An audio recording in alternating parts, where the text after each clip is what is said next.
Subscribe please and support us. We need only one subscribe to reach 100 subscriber and share this story to support us. Rajasthan Jaipur के एक बड़े से महल जिस पर बड़े बड़े शब्दों में सूर्यवंशी महल लिखा हुआ था, उसके सामने सफेद रंग की 4 गाड़ियां आकर रुकी। उन गाड़ियों में से एक गाड़ी में गार्ड निकला और उसने उस गाड़ी के पीछे का दरवाजा खोला। दरवाजा खुलते ही उसमें से एक औरत बाहर निकली जिसने बहुत महंगी साड़ी और गहने पहने हुए थे। आंखों पर गॉगल लगा रखा था। उसके हाथ में एक छोटी सी पस थी। वही उन बाकी की गाड़ियों से कुछ नौकर निकले जिनके हाथ में बड़ी बड़ी थालियां थी जिन पर लाल रंग का कपड़ा चढ़ा हुआ था।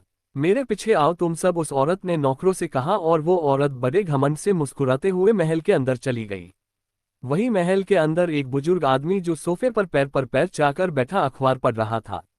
तभी उसके पास एक नौकर आया और उसने सिर झुकाकर कहा, साहब बाहर कुछ लोग आपसे मिलने के लिए आए हैं, अपनी बात बोल। वो नौकर चुप हो गया। उसकी बात सुनकर उस बुजुर्ग आदमी ने अखबार नीचे रखा और अपनी राजपूतों वाली रौबदार आवाज में कहा, अंदर भेजो उन्हें। वही दूसरी तरफ जैसलमेर में राजपूत महल के एक कमरे में जहां सिर्फ अंधेरा ही अंधेरा था, रोशनी की एक भी किरण उस कमरे में नहीं थी। उसी अंधेरे कमरे में एक 22 साल का नौजवान लड़का बेजान सा व्हील की पर बैठा उस कमरे में दरवाजे को देख रहा था। उसके पेट में से भूख के कारण आवाज निकल रही थी। वो बेबस बेसहारा लड़का इंतजार कर रहा था कि शायद किसी को तो उस पर दया आए और वो उसके लिए खाना लाए, पर शायद उस राजपूत महल में ऐसा कोई नहीं था। वो अपाहिज लड़का बहुत कमजोर था, बैठी जगह पर भी हिल रहा था। उसके शरीर की पलकें छोड़ हर एक अनबेजान था। कोई मुझसे प्यार नहीं करता, ये सोच उस लड़के की आंखों में से आंसू निकलने लगे। वही सूर्यवंशी होल्डिंग्स में हर तरफ अफरा तफरी मची हुई थी। हर एक एम्प्लॉय अपने डेस्क की हर एक चीज सही जगह एकदम परफेक्ट रख रहा था, क्योंकि आज युवाना सूर्यवंशी अपनी बिजनेस ट्रिप से लौट ऑफिस आ रही थी। तभी उस जगह हाई हील्स की आवाज गूंजने लगी और साथ ही जूतों की भी। एक बिजनेस सूट पहने लड़की आंखों पर गॉगल चढ़ाकर बड़े एटीट्यूड से अंदर की तरफ बढ़ रही थी। उसके पीछे उसके 2 पर्सनल गार्ड भी मौजूद थे जो हमेशा रहते हैं। वो लड़की आगे बढ़ रही थी कि तभी अचानक से वो रुक गई और एक लड़की के सामने आकर रुक, जिसे देख वो लड़की हड़बड़ा गई। उसने सिर झुका लिया। उस लड़की ने अपनी आंखों पर से गॉगल हटाया और अपने सामने खड़ी एम्प्लॉय लड़की ऊपर से नीचे तक देखा और अपने साथ खड़े अपने असिस्टेंट से कहा, इसका रिजेक्शन लेटर तैयार करवा दो, कल से ये मुझे मेरे ऑफिस में दिखनी नहीं चाहिए। कहकर वो आगे बढ़ी। तभी उस एम्प्लॉय लड़की ने कहा, लेकिन क्यों मैम, मैंने ऐसा क्या कर दिया? जिसे सुनकर वो लड़की मुड़ी और उसने उस लड़की को एक बार फिर ऊपर से नीचे तक देखते हुए कहा, ये सूर्यवंशी होल्डिंग्स है, ना कि कोई कोठा। अगर यहाँ काम करना है तो हद और औकात में रहकर करना पड़ेगा। बात समझ आई तो अपना सामान उठाओ और दफा हो जाओ यहाँ है, क्योंकि युवान सूर्यवंशी को अपनी प्रॉपर्टी में गंदी बिल्कुल भी पसंद होती। उस लड़की युवाना ने बिना किसी भाव से कहा। दरअसल उस एम्प्लॉय लड़की ने बहुत ही ज्यादा रेड लिपस्टिक लगा रखी थी और उसके शर्ट के ऊपर के कुछ बटन भी खुले थे जिससे उसका सीना साफ दिख रहा था। वो सबको रिझाने के लिए काफी था। मैम इस बार माफ कर दो, अगली बार ऐसी गलती नहीं होगी, उस लड़की ने रोते हुए कहा। युवाना ने अपने पीछे खड़े गार्ड को देखते हुए कहा, बाहर निकालो इसे। कसकर युवाना आंखों पर गॉगल लगाकर अपने केबिन की तरफ बढ़ गई। वही गार्ड ने उस लड़की को पकड़ कंपनी से बाहर निकाल दिया और एक लेटर भी जिस पर लाल सीख का था, मतलब साफ था उस लड़की को अब कोई भी कंपनी काम नहीं देगी। वही दूसरी तरफ सूर्यवंशी महल में वो औरत राजवीर सूर्यवंशी के सामने बैठी थी। वही राजवीर सूर्यवंशी के सामने नौकर एक एक कर थाल रख रहे थे। ये सब क्या है यामिनी बेटा? राजवीर सूर्यवंशी ने सामने बैठी यामिनी राजपूत से उन थालियों को देखते हुए कहा। शगुन है सूर्यवंशी साहब, यामिनी ने राजवीर जी को देखते हुए घमंड से उन थाल को देखते हुए कहा, जिसमें मिठाई तो किसी में फल किसी में गहने रखे हुए थे। किस बात का शगुन? राजवीर सूर्यवंशी ने अपनी एक आईब्रो ऊपर चढ़ाकर कहा। इस बार उसकी आवाज में राजपूत वाला रौब था। तभी यामिनी ने उनकी आंखों में देखते हुए कहा, मेरे बेटे को आपकी पोती पसंद आ गई है, इसलिए ये सब शगुन लेकर शादी का मुहूर्त निकलवा लीजिए। यामिनी की बातों में उसका घमंड साफ दिख रहा था, जिसे भापते हुए राजवीर सूर्यवंशी ने कहा, मैं देवांश राजपूत को अपने बेटे जैसा मानता हूं और हमारे संस्कारों में भी औरतों की इज्जत करना सिखाया है, इसलिए तुम यामिनी राजपूत तुम अभी तक यहाँ बैठी हो उन थाल को देखते हुए। ये सब हमारे पास बहुत है और तुम्हें क्या लगता है ये सब देख मैं अपने जिगर के टुकड़े को तुम्हें बेच दूं? कभी नहीं। ये सब लो और चली जाओ यहाँ से, क्योंकि सूर्यवंशी खानदान में घर का हर एक फैसला बड़ों के साथ मिलकर किया जाता है और मुझे नहीं लगता कि इस सब के बारे में देवांश को पता होगा। कहकर राजवीर जी खड़े हुए और उन्होंने हाथ जोड़कर कहा, अब तुम जा सकती हो कहकर वो अपने हाथ पीछे बांध ऊपर जाने लगे। तभी यामिनी ने जोर से कहा, मेरा बेटा आपकी पोती से प्यार करता है और मैं अपने बेटे से उसे जो चाहिए मैं उसे हर हाल में देती हूँ, फिर चाहे अब वो आपकी पोती युवाना सूर्यवंशी भी क्यों ना हो। मैं कल फिर आऊंगी घर के बड़ों को लेकर आपसे रिश्तेदारी करने। कहकर वो चुप हो गई और चली गई। देवांश के कारण तुम्हारी बातों को सहा है, वरना एक सूर्यवंशी से ऊंची आवाज में बात करने का अंजाम क्या होता है ये मैं तुम्हें जरूर बताता। राजवीर सूर्यवंशी ने जाती हुई यामिनी को देखते हुए कहा। जैसलमेर राजपूत महल में यामिनी गुस्से से अंदर आए और उसने टेबल पर रखे थाल को उठाकर जमीन पर फेंक दिया। आज तक मेरी किसी ने भी बेइज्जती नहीं की, लेकिन तुमने राजवीर सूर्यवंशी, तुमने अपनी बातों से जो मेरी बेइज्जती की है उसका बदला तो मैं जरूर लूंगी। अब तो तेरी पोती मेरे घर की बहू बनकर रहेगी, फिर चाहे उसके लिए मुझे कुछ भी क्यों ना करना पड़े। यामिनी ने गुस्से से दांत पीसते हुए कहा। तभी उसकी नजर एक नौकरानी पर गई जो हाथ में कुछ लेकर जा रही थी, जिसे देखकर यामिनी ने कहा, रुको। वो नौकरानी सिर झुकाकर वही खड़ी होगी। यामिनी उसके पास आए और उसके हाथ में खाने की ट्रे देखकर कहा, किसके लिए है ये खाना? मालकिन, वो अंश बाबा के लिए है ये खाना, उस नौकरानी ने धीरे से कहा, जिसे सुनकर यामिनी के चेहरे पर एक जहरीली मुस्कान तैर गई।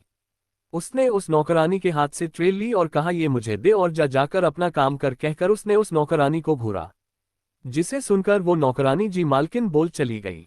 यामिनी ने एक नजर खाने को देखा और लिफ्ट से सबसे ऊपर वाले कमरे में चली गई।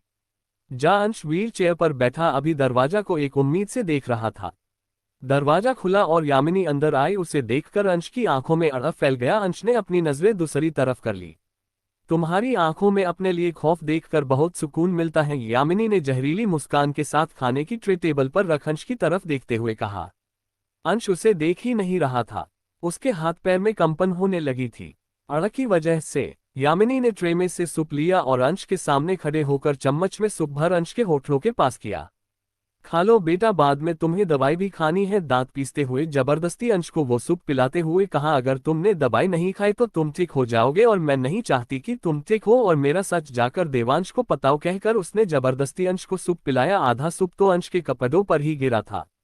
अंश हिल रहा था, बैठे बैठे उसे ठीक से खाना भी नहीं आता था और कोई ऐसा भी नहीं था जो उसे ठीक से खिला सके। यामिनी ने दवाइयां ली और जबरदस्ती अंश के मुंह में भरकर उस पानी पिला दिया।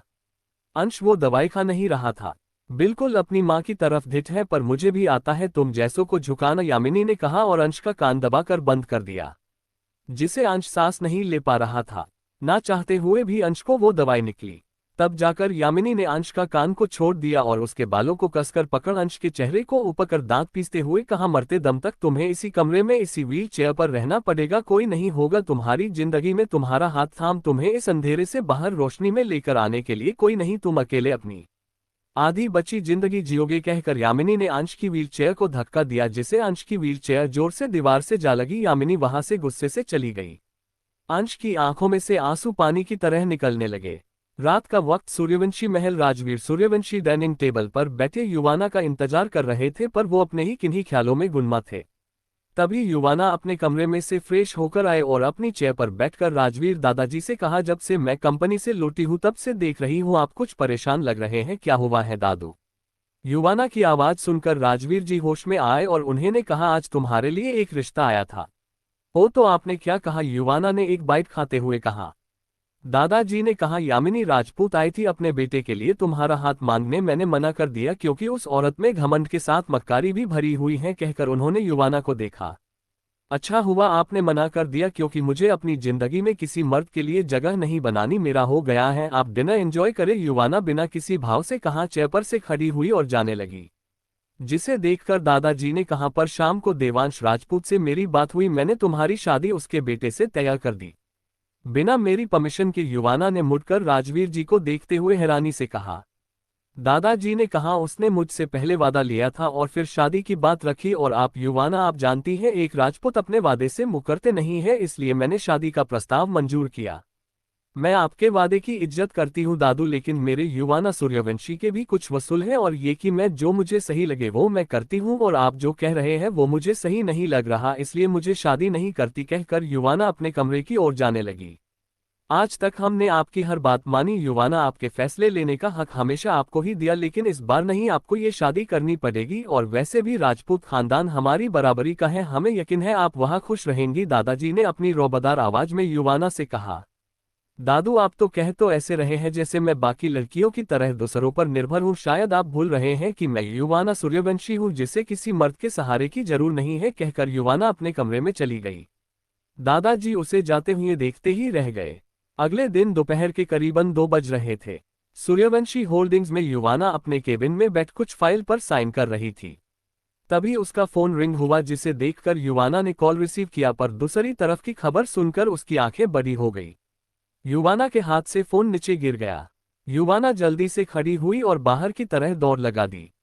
अब आगे हॉस्पिटल में युवाना अपने गार्ड के साथ भारी कदमों से एक वार्ड की तरफ बढ़ रही थी। उसके चेहरे पर परेशानी साफ नजर आ रही थी। वहीं दूसरी तरफ वार्ड के अंदर दादाजी हॉस्पिटल बेड पर बैठे अंगूर खा रहे थे। तभी वहां के डॉक्टर उनके पास आए और कहा, सूर्यवंशी साहब आपकी पोती इस तरफ ही आ रही है। डॉक्टर की उम्र दादाजी के जितनी ही थी। वही डॉक्टर की बात सुनकर दादाजी ने जल्दी से अंगूर को बेड के नीचे छिपा दिया और कहा, ऐसा नाटक करना कि जैसे मैं 2 दिन का मेहमान हूं, कहकर दादाजी बेड पर लेट गए। वही डॉक्टर ने जब दादाजी की बात सुनी तो हंसते हुए उसकी बाजू पर ब्लड प्रेशर चेक करने का कुछ लगाते हुए कहा, सूर्यवंशी साहब ये सब नाटक किस लिए, आप तो एकदम ठीक ठाक हैं। तो उन्हें हंसी आ रही थी। मेरी एक लौती पोती को शादी के लिए मनाने के लिए, दादाजी ने कहा और ऐसे प्रिंटेड करने लगे जैसे वो बहुत बड़े हार्ट अटैक से बचकर निकले हो। वही डॉक्टर हंसते हुए कुछ कहने ही वाले थे, पर कि तभी उनके कानों में दरवाजा खुलने की आवाज पड़ी तो डॉक्टर ने दादाजी का ब्लड प्रेशर चेक करना का नाटक करते हुए सीरियस होकर कहा, सूर्यवंशी साहब आपको किस बात की इतनी चिंता है कि इतनी हाई लेवल तक ब्लड प्रेशर बढ़ गया है। वही डॉक्टर की बात सुनकर युवाना दरवाजे पर ही चुपचाप खड़ी हो गई।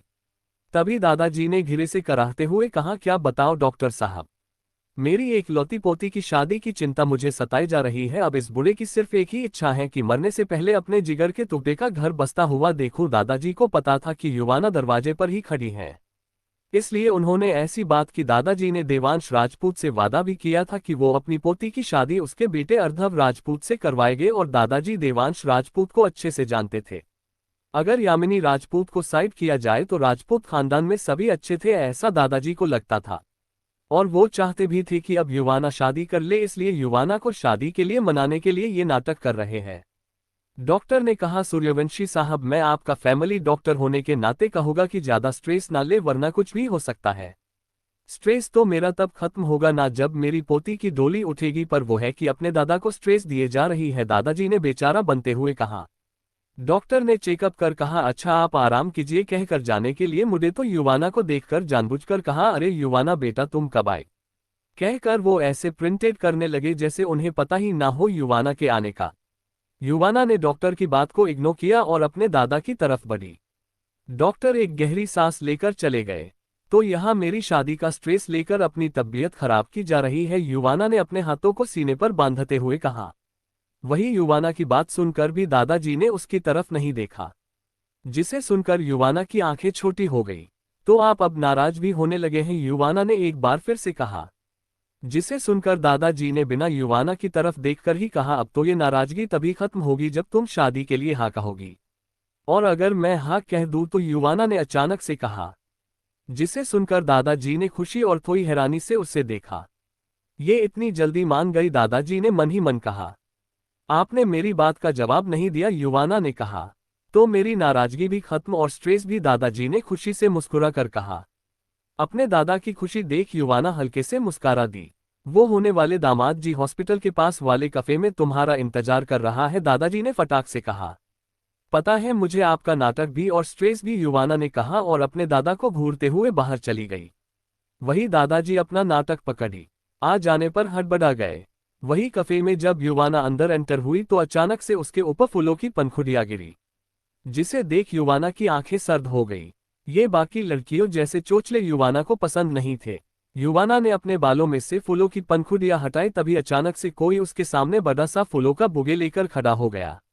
वो शख्स का चेहरा देख नहीं पा रही थी क्योंकि उस शख्स ने बुके अपने चेहरे के सामने पका हुआ था और वही कफे भी पूरा खाली था। Hello my beautiful future wife, उस शख्स ने चेहरे के सामने से बुगे हटाकर युवाना की तरफ बढ़ाकर मुस्कुराते हुए कहा। युवाना ने उस शख्स को एक नजर में स्कॉन किया। एक टी शर्ट और उस पर एक जॉकेट और जीन्स बूट और एक हाथ में महंगी वॉच पहने वो लड़का काफी हैंडसम था। तो तुम हो दादाजी के दामाद, युवाना ने अपने हाथ सीने पर बांध उसके इर्द गिर्द घूमते हुए कहा। युवाना की आवाज और नजरें एकदम सर्द थी। हाँ दादा का दामाद और तुम्हारा होने वाला पति अर्धव राजपूत, यामिनी के लाडले बेटे अर्धव राजपूत ने युवाना के जिस्म को ऊपर से नीचे तक अपनी नजरों में उतारते हुए कहा। अर्धव राजपूत। युवाना बुदबुदाए। सुना है तुम मुझसे प्यार करने लगे हो। आंखें सिकुड़ते हुए, क्या मैं जान सकती हूँ कि तुम्हें मुझसे प्यार कब हुआ और मुझे देखा कब? मतलब हम अभी किसी बिजनेस मीटिंग में नहीं मिले हैं, क्योंकि तुम्हें देखकर ही लगता नहीं कि तुम अभी अपनी बाप की कमाई पलते हो। इसलिए कहते कहते युवाना के होठों पर अर्धव की मजाक उड़ाने वाली मुस्कान थी। वही युवाना की बात सुन अर्धव के जबड़े कस गए। फिर भी उसने जबरदस्ती मुस्कुराते हुए कहा, बिजनेस के साथ साथ मजाक भी अच्छा कर लेती हो। वैसे तुम्हें कौन नहीं जानता, युवाना सूर्यवंशी की होल्डिंग्स की एकलौती वारिस, द यंगेस्ट बिजनेस वुमन। उफ, तुम्हारी यही आदा और एटीट्यूड देखकर ही तो मैं तुम्हारा दीवाना बन बैठा हूँ। इसलिए तो कल मॉम को भी तुम्हारे घर हम दोनों की शादी की बात करने के लिए भेजा था, लेकिन तुम्हारे दादा ने उन्हें साफ मना कर दिया। फिर मैंने अपने डैड को मनाया और देखो आज तुम यहाँ हो। कहकर अर्धव ने युवाना के गाल को छूने के लिए हाथ बढ़ाया, लेकिन युवाना ने उसकी बात की उंगली को ऐसे पकड़ा जैसे कोई गंदा रुमाल पका हो। अपने हाथों और जज्बातों को काबू में रखो अर्धव राजपूत, क्योंकि बीवी बनी नहीं अभी तुम्हारी, और मुझे नहीं लगता कि अभी बनूगी भी, तो हद में रहो। कहकर युवाना ने अपनी सर्द निगाहों से अर्धव को वार्निंग दी। उफ, तुम्हारी यही आदत तो कातिल है यार। चलो अब तुम्हें छूने के लिए तुम्हारा पति बनकर ही रहूंगा, चाहे उसके लिए मुझे कुछ भी क्यों ना करना पड़े, अर्धव ने कहा और अपनी उस उंगली को चुमा जिसे युवाना ने पका हुआ था। युवाना ने जब अर्धव की बात सुनी तो उसकी मुट्ठी कस गई। इस लड़के की बात करने की टोन से ऐसा लग रहा था जैसे वो उसे नाजुक सी भोली भाली लड़की समझता हो। युवाना ने सोचा, अर्धव राजपूत, शायद तुम अभी तक मुझे ठीक से जानते नहीं हो, लेकिन कोई बात नहीं, अब जान जाओगे कि युवाना सूर्यवंशी चीज क्या है। युवाना ने इविल स्माइल करते हुए कहा और अपनी आंखों पर गॉगल चढ़ाकर वहां से चली गई। अर्धव उसे जाते हुए देख मुस्कुरा रहा था। अब आगे। रात का वक्त, राजपूत महल में सभी डिनर कर सोने चले गए थे, सिर्फ एक को छोड़कर, और वो थे देवांश राजपूत, जो महल के सबसे ऊपर वाले कमरे के दरवाजे के सामने खड़े थे। और वो कमरा था अंश का। देवांश जी ने धीरे से कमरे का दरवाजा खोला और अंदर झांककर देखा तो पाया कि उसका प्यारा सा बेटा बेड पर लेटे हुए ऊपर छत को देख रहा था, जिसे देखकर देवांश राजपूत के होठों पर एक स्माइल उभर आए। वो अंदर आए और उन्होंने बेड के पास चेयर पर बैठते हुए कहा, क्या बात है, मेरा शेर अभी तक सोया क्यों नहीं? उनकी बात सुनकर अंश ने उन्हें देखा तो किसी छोटे बच्चे की तरफ हंसने लगा। अपने बेटे की हंसी देख देवांश जी ने अंश के सिर पर हाथ फेरते हुए कहा, मेरे शेर को कहानी सुननी है। जिसे सुनकर अंश ने हंसते हुए पलकें झपका दी, जिसे देखकर देवांश जी की आंखें अचानक से नम हो गई। उसका बेटा आज भी 6 साल का है, सिर्फ उम्र बढ़ी है, उसका मन और दिमाग अभी छोटे बच्चे जैसा है। देवांश जी ने एक बुक ली और अंश को कहानी सुनाने लगे। जो रात को देवांश जी अंश को कहानी सुनाकर सुलाते थे, और जब तक अंश नहीं सोता वो वहां से जाते नहीं थे। देवांश जी की जान था अंश। अंश देवांश और अमृता राजपूत के प्यार की निशानी था अंश, जिसे देवांश राजपूत बहुत चाहते हैं। कुछ देर बाद अंश कहानी सुनते सुनते सो गया, तो देवांश जी ने अंश के सिर को सहलाते हुए प्यार से कहा, तुम्हें ऐसे देख बहुत दर्द होता है बेटा, पर फिर भी मैं कुछ नहीं कर सकता। करोड़ों की दौलत है मेरे पास, लेकिन वो भी मेरे किसी काम नहीं आ रही है। पता नहीं मेरे बाद तुम्हारा क्या होगा, कौन तुम्हारा ख्याल रखेगा? कहते कहते देवांश जी की आंखें से आंसू निकल आए, लेकिन फिर भी उन्होंने अपने आंसू पोंछे और अंश के माथे को चूमते हुए कहा, लेकिन तुम फिक्र मत करना, मैं तुम्हारे लिए एक ऐसी लड़की ढूंढूंगा जो हर पल तुम्हारी ढल बन तुम्हारे सामने खड़ी रहे। कम से कम मरने के बाद तो मेरी आत्मा को शांति मिलेगी कि तुम्हें संभालने के लिए कोई तो है। कहकर उन्होंने अंश को ठीक से कवर किया और चले गए। सूर्यवंशी महल में स्टडी रूम में युवाना अपने किसी नए प्रोजेक्ट पर काम कर रही थी। तभी दादाजी अंदर आए और युवाना के सामने बैठकर कुछ बोलने को हुए कि तभी युवाना ने अपना काम करते हुए ही कहा, मुझे वो बाप के टुकड़ों पर पलने वाला अर्धव राजपूत पसंद नहीं आया, लेकिन फिर भी मैं इस शादी के लिए तैयार हूं। तो आप जाकर राजपूतों को बता दे कि शादी इसी हफ्ते होगी, क्योंकि मुझे अगले हफ्ते न्यूयॉर्क जाना है अपनी एक बिजनेस डील के लिए। कहकर युवाना चुप हो गई और अपना काम करने लगी। वही युवाना की बात सुनकर दादाजी ने कहा, अर्धव राजपूत अभी बिजनेस में नहीं है, लेकिन देवांश के बाद वही राजपूत इंडस्ट्री को संभालेंगे। और रही बात इस हफ्ते शादी की, तो बिजनेस डील कैंसल कर दो, एक दिल से हमारी कंपनी सड़क पर नहीं आ जाएगी। और युवाना, शादी के बाद आपको घर और कंपनी दोनों संभालना नहीं होगा, तो आपकी शादी के बाद सूर्यवंशी होल्डिंग्स को तुम्हारा पति अर्धव संभाल लेगा।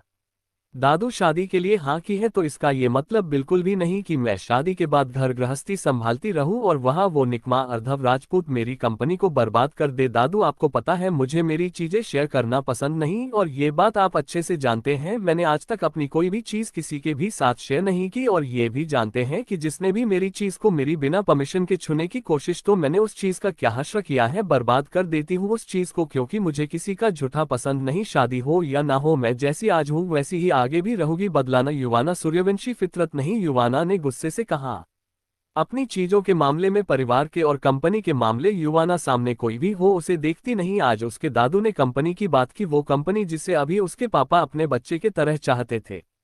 और हमेशा जब युवाना छोटी थी तो हमेशा कहते थे कि मेरे बाद इस कंपनी को, अपने परिवार को तुम्हें संभालना है।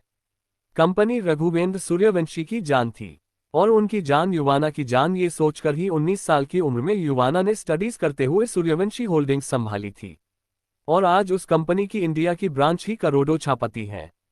सूर्यवंशी होल्डिंग्स के आगे राजपूत इंडस्ट्री कुछ भी नहीं।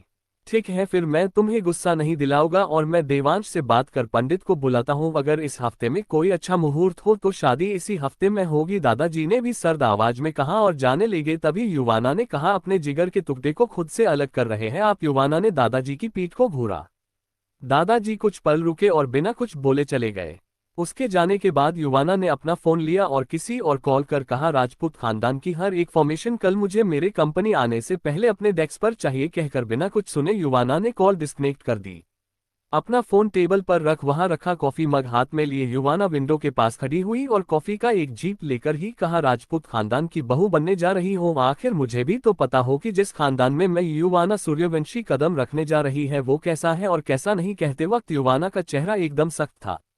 अब आगे। अगले दिन सूर्यवंशी महल के हॉल में देवांश राजपूत और यामिनी और राजवीर सूर्यवंशी जी मौजूद थे। उसके साथ पंडित जी भी थे जो शादी के लिए अच्छा मुहूर्त निकलवा रहे थे। इस हफ्ते की 29 तारीख का मुहूर्त निकला है, मतलब आज से 3 दिन बाद का मुहूर्त, जो बहुत ही शुभ है, पंडित जी ने सभी से कहा। जिसे सुनकर देवांश राजपूत और दादाजी के माथे पर शिकन पड़ गई। दादाजी ने परेशान होते हुए कहा, अब कैसे होगा सब, 3 दिन में शादी की तैयारियां कैसे होगी। और युवाना की जिद एक अलग ही है। मुझे लगता है कोई दूसरा मुहूर्त निकलवाना चाहिए। आखिर राजपूत और सूर्यवंशी खानदान एक होने जा रहे हैं तो शादी तो धूमधाम से करनी चाहिए, देवांश जी ने सभी को देखते हुए कहा। उनकी बात पूरी हुई कि तभी अचानक से एक रौबदार आवाज वहां गुंजी, सॉरी मिस्टर राजपूत, पर अगर आपको सूर्यवंशी खानदान के साथ रिश्ता जोड़ना है तो 3 दिन के बाद ही शादी होगी, वरना भूल जाए कि युवाना सूर्यवंशी आपके घर की बहू बनेगी। ये आवाज युवाना की थी जो दरवाजा से अंदर आते हुए कही थी। जिसे सुनकर सभी ने युवाना की तरफ देखा। युवाना बड़े रौब से आए और वहां सोफे पर बैठ गई और उसने देवांश राजपूत की तरफ देखा और सीरियसनेस के साथ कहा, शादी 3 दिन बाद होगी, पर अर्धव राजपूत से नहीं बल्कि अंश राजपूत से। अगर रिश्ता मंजूर है तो हाँ कर दीजिए। युवाना का ऑरा बहुत अलग था। चेहरे पर ना कोई घबराहट और अपनी बात कहते वक्त ना कोई झिझक, सीधे मुद्दे की बात। वहीं दूसरी तरफ युवाना की बात सुनकर देवांश जी, दादाजी और यामिनी तीनों की हैरानी का कोई ठिकाना नहीं था। दादाजी ने एक नज़र देवांश जी को देखा और युवाना से गुस्से से कहा, युवाना आप क्या बोल रही हो, ये आपको भी पता है। आपकी शादी हमने अर्धव राजपूत से तय कराई है, ना अंश से। सूर्यवंशी साहब, आपकी पोती खुद को समझती क्या है। यहाँ मैंने अपने बेटे के लिए उसका हाथ मांगा और आपकी पोती उस अपाहिज से शादी करना चाहिए है, यामिनी ने खड़े होकर गुस्से से कहा। पर गुस्से में वो एक भूल गई कि उसने क्या कहा। यामिनी के मुंह से अपने बेटे के लिए अपाहिज सुन देवांश जी ने यामिनी को गुस्से से घूरा, पर यामिनी युवाना को गुस्से से घूर रही थी, जो सोफे पर पैर रख शांत बैठी थी। थोड़ा ज्यादा पढ़ लिख क्या लिया, अपने बाप दादा की कंपनी क्या संभाल ली, ये लड़की खुद को मर्द समझने लगी है, यामिनी ने दांत पीसते हुए युवाना से ऊंची आवाज में कहा। उसे गुस्सा आ रहा था। उसका बेटा युवाना से प्यार करता है और ये लड़की उस अपाहिज से शादी करना चाहती है। वही युवाना ने जब यामिनी की बात सुनी तो उसकी आंखें सर्द हो गई। वो गुस्से से खड़ी हुई और आगे बढ़ एक जोरदार थप्पड़ यामिनी के गाल पर जड़ दिया। चटाक की एक जोरदार आवाज वहां गूंज उठी। सभी हैरान युवाना और यामिनी को देखने लगे। तेरे इतनी हिम्मत, यामिनी अपने बात पूरी करती उससे पहले युवाना ने गुस्से से दांत पीसते हुए कहा, आवाज नीचे यामिनी राजपूत, क्योंकि तुम जहां खड़ी हो वो युवाना सूर्यवंशी का घर है, जहां ऊंची आवाज में बात सिर्फ सूर्यवंशी ही कर सकते हैं। और यहाँ ये थप्पड़ तुम्हारी ऊंची आवाज और शब्दों के लिए था। मेरे सामने अपनी आवाज और जुबान को लगाम लगा कर रखना, समझी। युवाना ने गुस्से से दांत पीसते हुए कहा।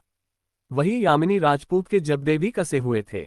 साफ था ये थप्पड़ थप्पड़ नहीं, उसका अपमान था। उसने गुस्से का घूंट जबरदस्ती पिया और बिना कुछ बोले बाहर निकल आए। लड़की, ये तुमने ठीक नहीं किया, एक लड़की होकर इतना घमंड अच्छा नहीं होता, देवांश जी ने कहा और दादाजी से हाथ जोते हुए कहा, आप मेरे बाप समान हैं इसलिए आपकी इज्जत करता हूँ, माफ करें पर जहाँ मेरी बीवी की बेइज्जती हुई उस घर से हम कोई रिश्ता नहीं रख सकते। कहकर देवांश जी जाने लगे। तभी युवाना ने कहा, रिश्ता तो अब भी जुड़ेगा आपके बेटे अंश के साथ। उसने देवांश जी की ओर देखा। तुम जैसी बदतमीज लड़की के साथ मैं अंश की तो क्या अब अर्धव की भी शादी नहीं करूंगा, देवांश जी ने कहा और चले गए। युवाना उन्हें जाते हुए देखकर इविल की करने लगी।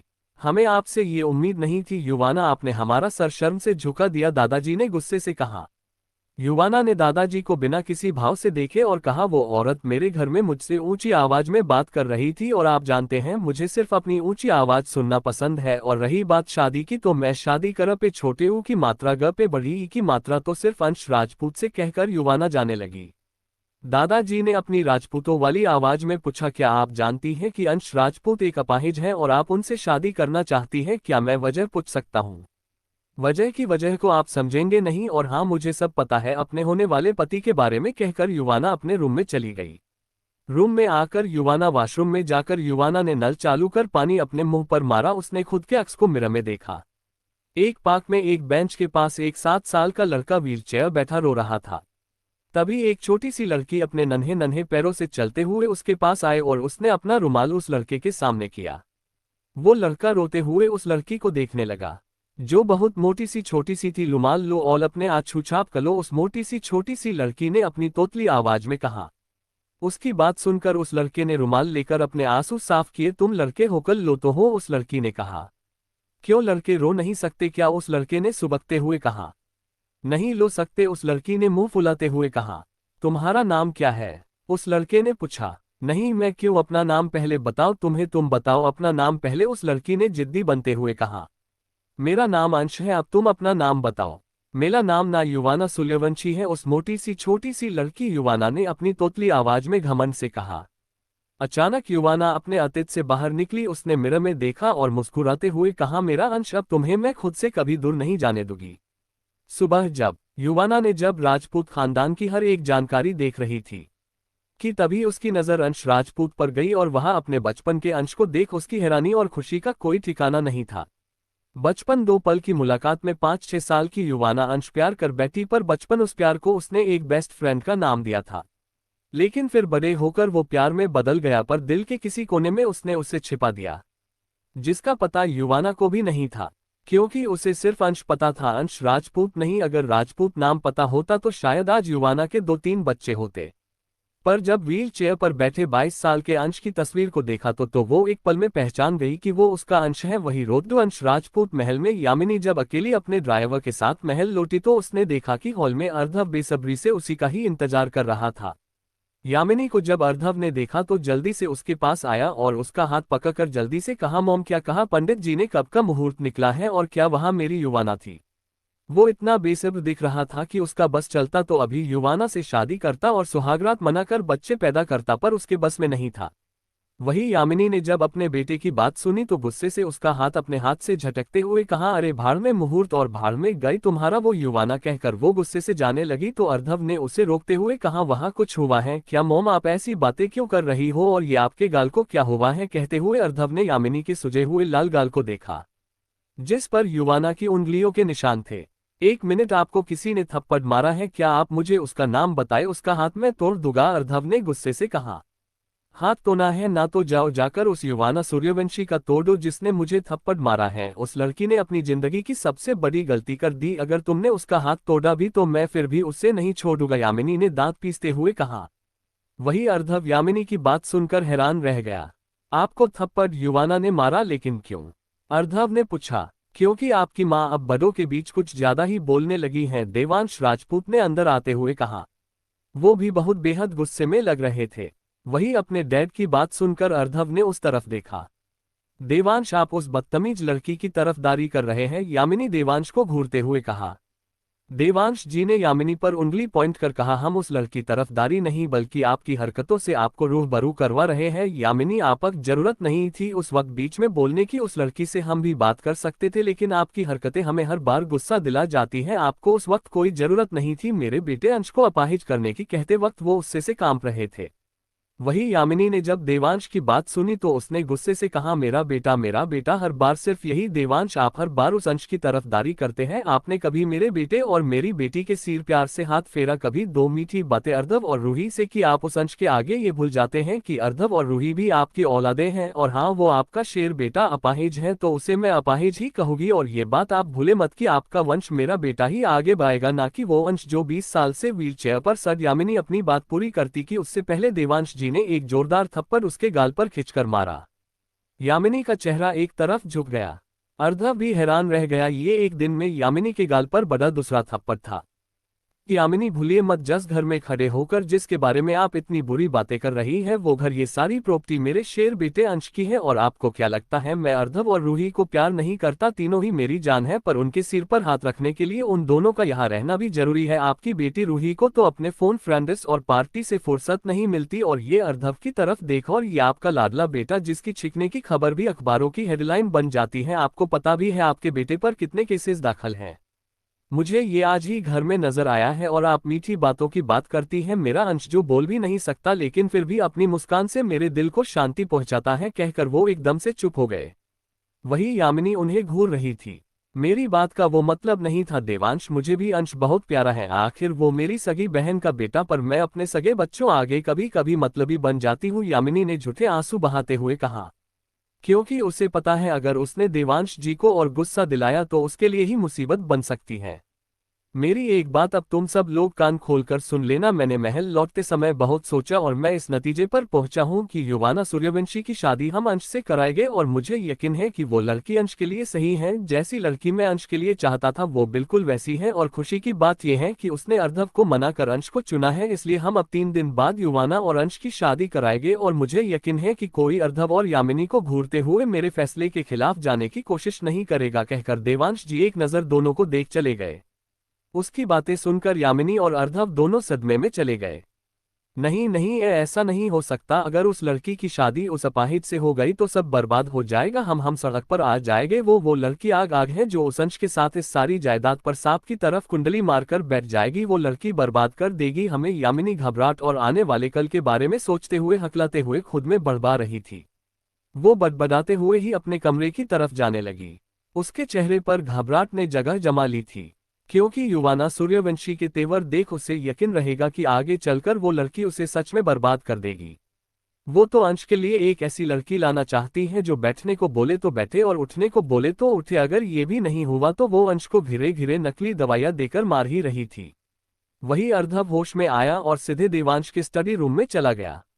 डैड, आप मेरे साथ ऐसा नहीं कर सकते, ये जानते हुए भी कि मैं उस युवाना ने प्यार करता हूँ। अर्धव ने दंदनाते हुए अंदर आकर कहा, ऐसा ही प्यार तुम बहुत सी लड़कियों के साथ कर चुके हो जिनकी लिस्ट भी मैं तुम्हें दे सकता हूं। और अब भूल जाओ उस लड़की को, क्योंकि वो अब तुम्हारे बड़े भाई की होने वाली बीवी है, समझे? देवांश जी ने अपनी रौबदार आवाज में कहा, वो मेरा बड़ा भाई नहीं है। और आप भी अब एक बात कान खोलकर सुन ले कि अगर 3 दिन बाद कोई शादी होगी तो वो मेरी और युवाना की होगी। कहकर अर्धव गुस्से से चला गया। उसने जाने के बाद देवांश जी गहरी सांस लेकर चेयर पर बैठ गए। पता नहीं कब तुम्हें समझ आएगी अर्धव, वो नाराजगी से खुद में बुदबुदाए। उन्होंने कुछ सोचकर अपना फोन लिया और उसमें से एक नंबर डायल किया, और वो नंबर युवाना सूर्यवंशी का था। वो बड़बड़ाते हुए ही अपने कमरे की तरफ जाने लगी। उसके चेहरे पर घबराहट ने जगह जमा ली थी, क्योंकि युवाना सूर्यवंशी के तेवर देख उसे यकीन रहेगा कि आगे चलकर वो लड़की उसे सच में बर्बाद कर देगी। वो तो अंश के लिए एक ऐसी लड़की लाना चाहती है जो बैठने को बोले तो बैठे और उठने को बोले तो उठे। अगर ये भी नहीं हुआ तो वो अंश को घिरे घिरे नकली दवाइयां देकर मार ही रही थी। वही अर्धव होश में आया और सीधे देवांश के स्टडी रूम में चला गया। डैड, आप मेरे साथ ऐसा नहीं कर सकते, ये जानते हुए भी कि मैं उस युवाना ने प्यार करता हूं। अर्धव ने दंदनाते हुए अंदर आकर कहा, ऐसा ही प्यार तुम बहुत सी लड़कियों के साथ कर चुके हो जिनकी लिस्ट भी मैं तुम्हें दे सकता हूं। और अब भूल जाओ उस लड़की को, क्योंकि वो अब तुम्हारे बड़े भाई की होने वाली बीवी है, समझे? देवांश जी ने अपनी रौबदार आवाज में कहा। वो मेरा बड़ा भाई नहीं है और आप भी अब एक बात कान खोलकर सुन ले कि अगर 3 दिन बाद कोई शादी होगी तो वो मेरी और युवाना की होगी, कहकर अर्णव गुस्से से चला गया। उसने जाने के बाद देवांश जी गहरी सांस लेकर चेयर पर बैठ गए। पता नहीं कब तुम्हें समझ आएगी अर्णव, वो नाराजगी से खुद में बुदबुदाए। उन्होंने कुछ सोचकर अपना फोन लिया और उसमें से एक नंबर डायल किया और वो नंबर युवाना सूर्यवंशी का था। कहानी में कंफ्यूज मत होना, क्योंकि ऐसे कामों में हर एक फैसला लेने के पीछे भी कोई ना कोई मकसद होता है। अब आगे, आज का चैप्टर थोड़ा छोटा सा ही है, पर प्लीज आज मैनेज कर लेना, क्योंकि आज मैं मटन लाने गई थी और उसके चक्कर में बहुत ज्यादा घूमी भी हूँ, तो थोड़ी सी थकान भी महसूस हो रही है, इसलिए चैप्टर ज्यादा लिख नहीं पा रही हूँ। और आप लोग जरा कमेंट करें और रेटिंग करते रहे, मेरी कहानियों को इग्नोर ना करें प्लीज। युवाना सूर्यवंशी, जैसा तुमने कहा मैंने वही किया है, तो अब मेरी बेटी को जाने दो, देवांश जी ने दांत पीसते हुए फोन पर युवाना से कहा। क्योंकि सन की युवाना सूर्यवंशी ने देवांश राजपूत की बेटी रूही को, जो अमेरिका में अपनी स्टडीज कर रही है, उसका किडनैप कर लिया है।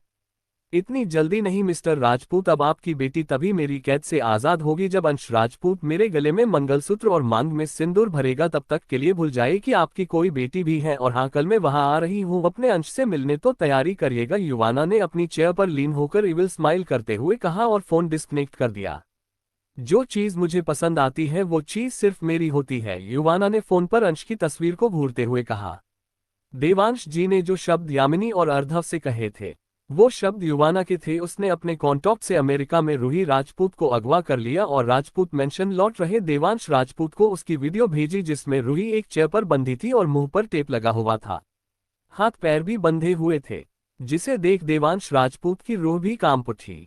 वही अंश के कमरे में एक मेड अंश को सूप पिला रही थी कि तभी अचानक से जोर से कमरे का दरवाजा खुला और अर्णव अंदर आया और उसने व्हील चेयर पर बेबस अंश को घूरते हुए मेड से कहा, निकलो यहाँ से। उसकी आवाज में सर्दगी थी, जिसे भापते हुए मेड चुपचाप चली गई। उसके जाते ही अर्णव आगे बढ़ा और उसने जोर से अंश का मुंह पकड़ लिया, इतनी जोर से कि मानो अंश के दांत भी गिर जाएंगे। तुम्हारे कारण डैड ने अभी मुझसे प्यार नहीं किया, तुम्हारे कारण मुझे बचपन से सिर्फ यही सुनना पड़ा कि ये सारी प्रॉपर्टी तुम्हारे बड़े भाई की है, और आज सिर्फ तुम्हारे कारण मुझे ये सुनना पड़ा कि युवाना सूर्यवंशी तुम्हारे बड़े भाई की होने वाली बीवी है। वो युवाना जिसे मैं प्यार करता हूँ, वो तुमसे शादी करना चाहती है, तुमसे, तुम जैसे बदसूरत लड़के से। और मजे की बात देखो ना, मेरा पागल बाप भी उसकी शादी तुम जैसे बदसूरत से करने के लिए तैयार हो गया, कहकर अर्णव ने गुस्से से एक जोरदार थप्पड़ अंश के मुंह पर मारा। अंश के होंठ फट गए, जिसमें से खून निकलने लगा। अंश की आंखों से आंसू पानी की तरह बहने लगे। ये सब अंश के साथ बचपन से होता आ रहा था। अंश ने एक तरफ चेहरा किया और बेबस था, इतना कि मत मारो, ये बोल भी नहीं सकता था। अर्णव ने गुस्से से अंश के बालों को पकड़ा और दांत पीसते हुए कहा, और वैसे भी मुझे नहीं लगता कि वो लड़की तेरे साथ ज्यादा दिन तक रहेगी भी, क्योंकि उसे अगर मजा चाहिए होगा तो तू कहाँ उसे वो सुख, वो मजा दे पाएगा जो मैं दूंगा। शादी वो तुझसे ही क्यों ना करे, पर सुहागरात तो उसके साथ मैं ही मनाता रहूंगा, कह अर्णव ने अंश के बालों को बेदर्दी से छोड़ा और उसे घूरते हुए कहा, बदसूरत कहीं का चला गया। वही अंश की आंखों में आंसू निकलने लगे। उसे मारा, पर उसकी क्या गलती थी, उसे क्यों मारा, और ये युवाना कौन है, क्या मेरी शादी होने वाली है? ऐसे ही बहुत से सवाल अंश के दिल और दिमाग में जाग उठे। अब तक तुम्हारे कारण डैड ने अभी मुझसे प्यार नहीं किया, तुम्हारे कारण मुझे बचपन से सिर्फ यही सुनना पड़ा कि ये सारी प्रॉपर्टी तुम्हारे बड़े भाई की है, और आज सिर्फ तुम्हारे कारण मुझे ये सुनना पड़ा कि युवाना सूर्यवंशी तुम्हारे बड़े भाई की होने वाली बीवी है। वो युवाना जिसे मैं प्यार करता हूँ, वो तुमसे शादी करना चाहती है, तुमसे, तुम जैसे बदसूरत लड़के से। और मजे की बात देखो ना, मेरा पागल बाप भी उसकी शादी तुम जैसे बदसूरत से करने के लिए तैयार हो गया, कहकर अर्णव ने गुस्से से एक जोरदार थप्पड़ अंश के मुंह पर मारा। अंश के होंठ फट गए, जिसमें से खून निकलने लगा। अंश की आंखों से आंसू पानी की तरह बहने लगे। ये सब अंश के साथ बचपन से होता आ रहा था। अंश ने एक तरफ चेहरा किया और बेबस था, इतना कि मत मारो, ये बोल भी नहीं सकता था। अर्णव ने गुस्से से अंश के बालों को पकड़ा और दांत पीसते हुए कहा, और वैसे भी मुझे नहीं लगता कि वो लड़की तेरे साथ ज्यादा दिन तक रहेगी भी, क्योंकि उसे अगर मजा चाहिए होगा तो तू कहाँ उसे वो सुख, वो मजा दे पाएगा जो मैं दूंगा। शादी वो तुझसे ही क्यों ना करे, पर सुहागरात तो उसके साथ मैं ही मनाता रहूंगा, कह अर्णव ने अंश के बालों को बेदर्दी से छोड़ा और उसे घूरते हुए कहा, बदसूरत कहीं का चला गया। वही अंश की आंखों में आंसू निकलने लगे। उसे मारा, पर उसकी क्या गलती थी, उसे क्यों मारा, और ये युवाना कौन है, क्या मेरी शादी होने वाली है? ऐसे ही बहुत से सवाल अंश के दिल और दिमाग में जाग उठे। अब आगे, अगले दिन राजपूत महल में शांति फैली हुई थी। डाइनिंग टेबल पर सभी बैठे ब्रेकफास्ट कर रहे थे, पर बिल्कुल शांति से, ना कोई कुछ बोल रहा था और ना ही किसी की तरफ देख रहा था। तभी देवांश जी अपना ब्रेकफास्ट कर चेयर पर से उठते हुए बोले, आज युवाना सूर्यवंशी यहाँ आ रही है तो मैं चाहता हूँ कि उसके स्वागत में कोई कमी ना रहे और इसकी जिम्मेदारी आप पर है यामिनी, और मुझे यकीन है आप मेरा सिर झुकने नहीं देगी। कहते वक्त उन्होंने यामिनी को लगभग घूरा, क्योंकि उन्हें पता था कि युवाना के मारे थप्पड़ से यामिनी कुछ ना कुछ तो जरूर करेगी। वही देवांश जी की बात सुनकर यामिनी ने गुस्से से चेयर पर से खड़ी होकर कहा, वो बदतमीजी लड़की यहाँ किस लिए आ रही है और आप चाहते हैं कि उसका स्वागत मैं करूँ? सॉरी देवांश, पर उस लड़की का चेहरा भी देखना मैं पसंद नहीं करूँगी, स्वागत तो बहुत दूर की बात है, कहकर वो दंदनाते हुए चली। देवांश जी ने एक नज़र अर्धव को देखा और गहरी सांस लेकर राजपूत इंडस्ट्री के लिए निकल गए। वहीं दूसरी तरफ बाहर गार्डन में एक नौकर अंश को घुमा रहा था। बेबस अंश अपनी चेयर पर बैठ किसी सोच में गुनमा था।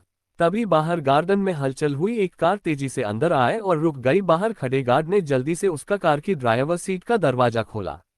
उसमें से युवाना सूर्यवंशी बाहर निकली। युवाना ने एक रॉयल साड़ी पहनी हुई थी, गले में एक मोतियों की माला। युवाना मानो राजस्थान की राजकुमारी लग रही थी। युवाना का वो एटीट्यूड से भरा चेहरा और वो अदाएं सभी को दीवाना बना रही थी। वहां जितने भी गार्ड थे वो एकटक युवाना को ही देखे जा रहे थे। वही कोई और भी था जो युवाना को अपनी चोर नजरों से देख रहे थे। वो जनाब हमारे अंश बाबू थे। अंश युवाना को देखे जा रहा था। एक अजीब से एहसास ने उसे घेर लिया था। वही युवाना बिना इधर उधर देखे महल के अंदर जाने लगी थी कि तभी अर्धव सीटी बजाते हुए बाहर निकाला और युवाना से टकरा गया, जो अपनी साड़ी संभालने के चक्कर में आगे ध्यान ही नहीं दे पाए। अर्धव ने युवाना की कमर में हाथ डाल उसे गिरने से बचा लिया। वो युवाना के खूबसूरत चेहरे में खोसा गया। तभी युवाना ठीक से खड़ी हुई और अर्धव को खुद से दूर करते हुए कहा, दूर रहो मुझसे। वो उसे घूरते हुए अंदर जाने लगी कि अर्धव उसे ऊपर से नीचे तक देखते हुए कहा, उफ तेरी ये अदा और तेरी ये मुलायम सी कमर। कहते कहते उसने अपने हाथ को चूमा जो युवाना की कमर को छुआ था। उसकी बात सुनकर युवाना के चलते कदम रुक गए। उसकी एक आईब्रो ऊपर चढ़ा गई। बाप के टुकों पर पलने वाले मिस्टर अर्धव राजपूत, अपनी जुबान को लगाम लगाना सीख लो, क्योंकि युवाना सूर्यवंशी से अब तुम्हारा रोज पाला पने वाला है। तो अगली बार अगर मैंने तुम्हारे मुंह से अपने लिए एक शब्द भी सुना ना धीरे से कर्कश आवाज में, तो तुम्हारी जबान को काट कर उसके छोटे छोटे टुकड़े कर दूंगी, समझे? इसलिए औकात और हद में रहना। कहकर युवाना जाने लगी थी कि तभी उसका ध्यान गार्डन में अंश पर गया, जिसे देख युवाना के दिल की धड़कन ट्रेन की तरफ तेज हो गई। उसके बचपन का वो पहली मुलाकात वाला प्यार। युवाना एकटक अंश को देखते हुए उसका तरफ बने लगी। आज उसके पैर हल्के से कांपते हुए उसने महसूस किए। वही अंश के प्रति युवाना के बदलते भाव देख अर्धव के जबड़े कस गए। वो युवाना की तरफ बने लगा था कि तभी उसके कानों में यामिनी के शब्द गूंज उठे, उस लड़की का चक्कर छोड़ दो, वो लड़की हमारी बर्बादी की वजह बनेगी, समझे? ये याद आते ही अर्धव के कदम रुक गए। वो गुस्से से एक बार फिर से महल के अंदर चला गया। वही युवाना जब अंश के करीब पहुंची तो उसने नौकर को जाने का इशारा किया, जिसे देख नौकर सिर झुका कर चला गए। उसके जाने के बाद युवाना ने अंश की ओर देखा, जो इधर उधर देख रहा था, जिसे देख युवाना की आंखें छोटी हो गई। वो अंश के बिल्कुल सामने खड़ी थी। अंश युवाना की तरफ एक नजर देख भी नहीं रहा था। शायद ये नादान बंदा नर्वस हो रहा था, क्योंकि पहली बार कोई लड़की ही उसके सामने खड़ी थी। पहली बार अंश ने किसी लड़की को देखा था, क्योंकि जब से उसकी ये हालत हुई थी तब से वो महल से बाहर नहीं गया था और ना ही कभी किसी लड़की ने महल में आकर अंश से मिलना तो उसकी तरफ देखना भी पसंद नहीं किया था। युवाना ने अंश को घूरते हुए अपने हाथ सीने पर बांधे तो अंश ने झट से अपनी आंखें ही बंद कर ली। युवाना की भौं सिकुड़ गई। तभी युवाना का ध्यान अपने आप पर गया।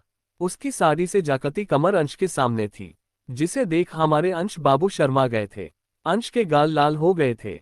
युवाना के होठों के कोने मुड़ गए। होने वाली बीवी की कमर देखकर शर्मा गए। अगर शादी के बाद भी ऐसे ही शर्माते रहे तो हमारे बच्चे पैदा होंगे, युवाना ने शरारती स्माइल करते हुए कहा, जिसे सुनकर अंश की आंखों झट से खुल गई। उसने हैरानी से युवाना की तरफ देखा तो युवाना ने झुककर अंश के होठों पर एक गिला चुंबन दिया और अगले ही पल अंश के निचले होठ को खींचते हुए छोड़ा। तुम्हें पता नहीं, पर जब से तस्वीर में तुम्हें देखा था तब से तुम्हारे होठों को चुमने के लिए मैं बेताब थी, युवाना ने अंश के चेहरे पर झुकते हुए अपने होठों पर जीभ फिराते हुए कहा। वही हमारे वंश बाबू तो मुंह खोले शर्माते हुए युवाना को देख रहे थे। ऐसे मत देखो डार्लिंग, वरना तुम्हें आज ही खा जाओगी, युवाना ने गुर्राते हुए सेक्सी आवाज में कहा। ये युवाना का एक अलग ही रूप था, एक सेक्सी अंदाज। वही अंश लाल गाल लेकर इधर उधर देखने लगा। तभी अचानक से युवाना की आंखें तीखी हो गई और गुस्से से लाल भी। अब तक युवाना ने अंश को घूरते हुए अपने हाथ सीने पर बांधे तो अंश ने झट से अपनी आंखें ही बंद कर ली। युवाना की भौं सिकुड़ गई। तभी युवाना का ध्यान अपने आप पर गया। उसकी साड़ी से जाकती कमर अंश के सामने थी, जिसे देख हमारे अंश बाबू शर्मा गए थे। अंश के गाल लाल हो गए थे। युवाना के होठों के कोने मुड़ गए। होने वाली बीवी की कमर देखकर शर्मा गए। अगर शादी के बाद भी ऐसे ही शर्माते रहे तो हमारे बच्चे पैदा होंगे, युवाना ने शरारती स्माइल करते हुए कहा, जिसे सुनकर अंश की आंखों झट से खुल गई। उसने हैरानी से युवाना की तरफ देखा तो युवाना ने झुककर अंश के होठों पर एक गिला चुंबन दिया और अगले ही पल अंश के निचले होठ को खींचते हुए छोड़ा। तुम्हें पता नहीं, पर जब से तस्वीर में तुम्हें देखा था तब से तुम्हारे होठों को चुमने के लिए मैं बेताब थी। युवाना ने अंश के चेहरे पर झुकते हुए अपने होठों पर जीभ फिराते हुए कहा। वही हमारे वंश बाबू तो मुंह खोले शर्माते हुए युवाना को देख रहे थे। ऐसे मत देखो डार्लिंग, वरना तुम्हें आज ही खा जाओगी, युवाना ने गुर्राते हुए सेक्सी आवाज में कहा। ये युवाना का एक अलग ही रूप था, एक सेक्सी अंदाज। वही अंश लाल गाल लेकर इधर उधर देखने लगा। तभी अचानक से युवाना की आंखें तीखी हो गई और गुस्से से लाल भी। अब आगे युवाना का चेहरा गुस्से से लाल हो गया। उसने अपने होठों को बीच लिया। युवाना के जबड़े भी कस गए। युवाना ने अंश की ठुड्डी को जोर से पकड़ा और गहरी आवाज में उससे पूछा, किसने मारा तुम्हें? ये कहते वक्त उसकी आवाज में सर्दगी थी। अंश के बाएं गाल पर अर्धव के उंगलियों के निशान अभी मौजूद थे, जिसे देखकर युवाना को समझने में देर नहीं लगी कि अंश को मारा है उसके। अंश को मारा पर किसने? युवाना की बात पर अंश ने अपनी मासूम नजरें नीचे कर ली और उसने अपना चेहरा घुमा लिया। मेरे सवाल का जवाब दो अंश। डार्लिंग, किसने मारा तुम्हें? तुम एक बार मुझे उस शख्स का नाम बता दो, उसका वही हाथ तोड़ दूंगी जिस हाथ ने तुम्हारे गाल पर थप्पड़ मारा है, युवाना ने अंश की आंखों में देखते हुए दांत पीस कर कहा। मैं घर के हर सदस्य का नाम लूंगी, उनमें से किसी ने तुम्हें मारा है तो अपनी पलकें झपका देना, युवाना ने अंश के बाएं गाल को सहलाते हुए कहा जिस पर उंगलियों के निशान थे। अंश ने अपनी नजर ऊपर कर युवाना को देखा, उसकी आंखों में देखा। आज पहली बार कोई उसके जख्म देख इतना गुस्से में है। आज पहली बार कोई उसकी फिक्र कर रहा था। क्या देवांश राजपूत ने तुम पर हाथ उठाया? युवाना ने अंश की आंखों में देखते हुए पूछा। अंश ने कोई रिएक्ट नहीं किया। उस यामिनी ने मारा तुम्हें? युवाना ने जलती निगाह से अंश को घूरा। या फिर उस अर्धव ने मारा है? बताओ मुझे अंश, किसने मारा तुम्हें? युवाना गुस्से से अंश पर गरजी। अंश ने अर्धव का नाम सुन झट से नीचे देखा, लेकिन फिर भी अंश ने मुश्किल से अपने कैप्टे हाथ से व्हीलचेयर के बटन को धक्का दिया, जिससे व्हीलचेयर आगे जाने लगी। अंश नहीं चाहता था कि उसके कारण घर में झगड़ा हो। युवाना को अब अंश पर गुस्सा आ रहा था। वो तेज कदम से अंश की तरफ बढ़ी और उसकी व्हीलचेयर को पकड़ लिया। तुम्हें अर्धव ने मारा है ना? युवाना ने अंश के फेस एक्सप्रेशन को देखा। अर्धव के नाम पर अंश घबरा रहा था। अंश के मन में बहुत खौफ भर रखा था यामिनी और उसके बेटे ने। युवाना ने व्हील चेयर को धक्का देखकर महल के अंदर लेकर जाने लगी। अंदर जाकर युवाना ने एक नौकर से सर्द आवाज में पूछा, अर्धव राजपूत कहाँ है? मेम साहब, अर्धव बाबा अपने कमरे हैं, आप कहो तो मैं आपको लेकर चलूं, नौकरानी ने कहा। युवाना ने हम कहा और अंश को लेकर आगे बढ़ने लगी। डाइनिंग एरिया से गुजरते समय युवाना की नजर एक नाइफ पर गई। उस नाइफ को युवाना ने झट से उठा लिया। नौकरानी युवाना को अर्धव के कमरे में लेकर जाने लगी। जाते समय यामिनी की नजर भी युवाना पर गई। उसने युवाना को देख दांत पीस लिए और गुस्से से उसकी तरफ बने लगी। तब तक युवाना अर्धव के कमरे में पहुंच गई। उसने देखा कि अर्धव खिड़की के पास खड़े किसी से फोन पर बात कर रहा है। अंश को कुछ समझ नहीं आ रहा था। अर्धव को देख उसने अपनी नजरें झुका ली। अंश को घबराते देख युवाना का माथा ठनक गया। वो आगे बढ़ी और गुस्से से अर्धव को घुमाया और उसके बाएं हाथ की हथेली पर चाकू को आर पार कर दिया।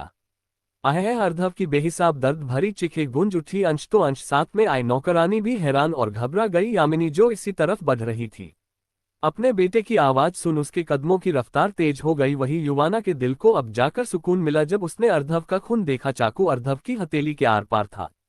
वो दर्द से रोने लगा। अपने हाथ को पकड़ देखने लगा। उसने युवाना को देखा जो होठों पर खतरनाक स्माइल लेकर उसके उस हाथ को देख रही थी जिस हाथ से अर्धव ने उसके अंश को मारा था। पागल लड़की, ये तूने क्या कर दिया मेरे बेटे के साथ? यामिनी ने हैरानी से और गुस्से से कहा। वो अर्धव की तरफ बढ़ने लगी थी कि तभी अचानक से युवाना ने उसके बालों को कसकर पकड़ लिया। अह, छोड़ दे मुझे, पागल हो गई है क्या? क्या किया है मेरे बेटे ने तेरे साथ जो तूने ये सब किया? यामिनी ने अपने बालों को छुड़ाने की कोशिश करते हुए कहा। तभी युवाना हल्की यामिनी पर झुकी और उसके बालों पर अपनी पकड़ तेज कराकर घिरे से उसके कान में फुसफुसाते हुए गुस्से से कहा, तू और तेरा बेटा अपनी औकात भूल गया है और शायद तेरा बेटो तो औकात से बाहर होता जा रहा है, इसलिए उसे उसकी औकात याद दिलाई मैंने, कहकर युवाना ने गुस्से से यामिनी को धक्का दिया और जाकर अंश के पैरों में गिर गई। युवाना अर्धव की तरफ बढ़ी और उसके जख्मी हाथ को लेकर सहलाने लगी। उसकी आंखों में देखते हुए कहा, मेरी अंश से दूर रहना, और आइंदा से अगर तूने और तेरी माँ ने मेरे अंश को हट करने की कोशिश भी तो इस बार ये चाकू हाथ में नहीं सीधा गर्दन में घुसेड़ दूंगी। कहकर युवाना ने उसकी आंखों में देखते हुए ही बेदर्दी से चाकू एक झटके में हाथ से बाहर निकाला।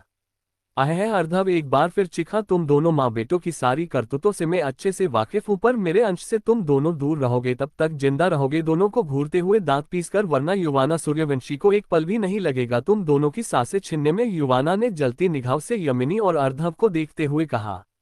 वो अंश को लेकर जाने लगी थी कि तभी यामिनी ने तेज आवाज में कहा, उस अपाहिज के लिए इतनी हमदर्दी भूलो मत युवाना सूर्यवंशी, ये तुम्हारा सूर्यवंशी महल नहीं राजपूत महल है, और यहाँ ऊंची आवाज में बात सिर्फ राजपूत कर सकते हैं, तुम हमारी कोई नहीं हो। उसने युवाना की ही कही बात अपने तौर से युवाना को ही कही।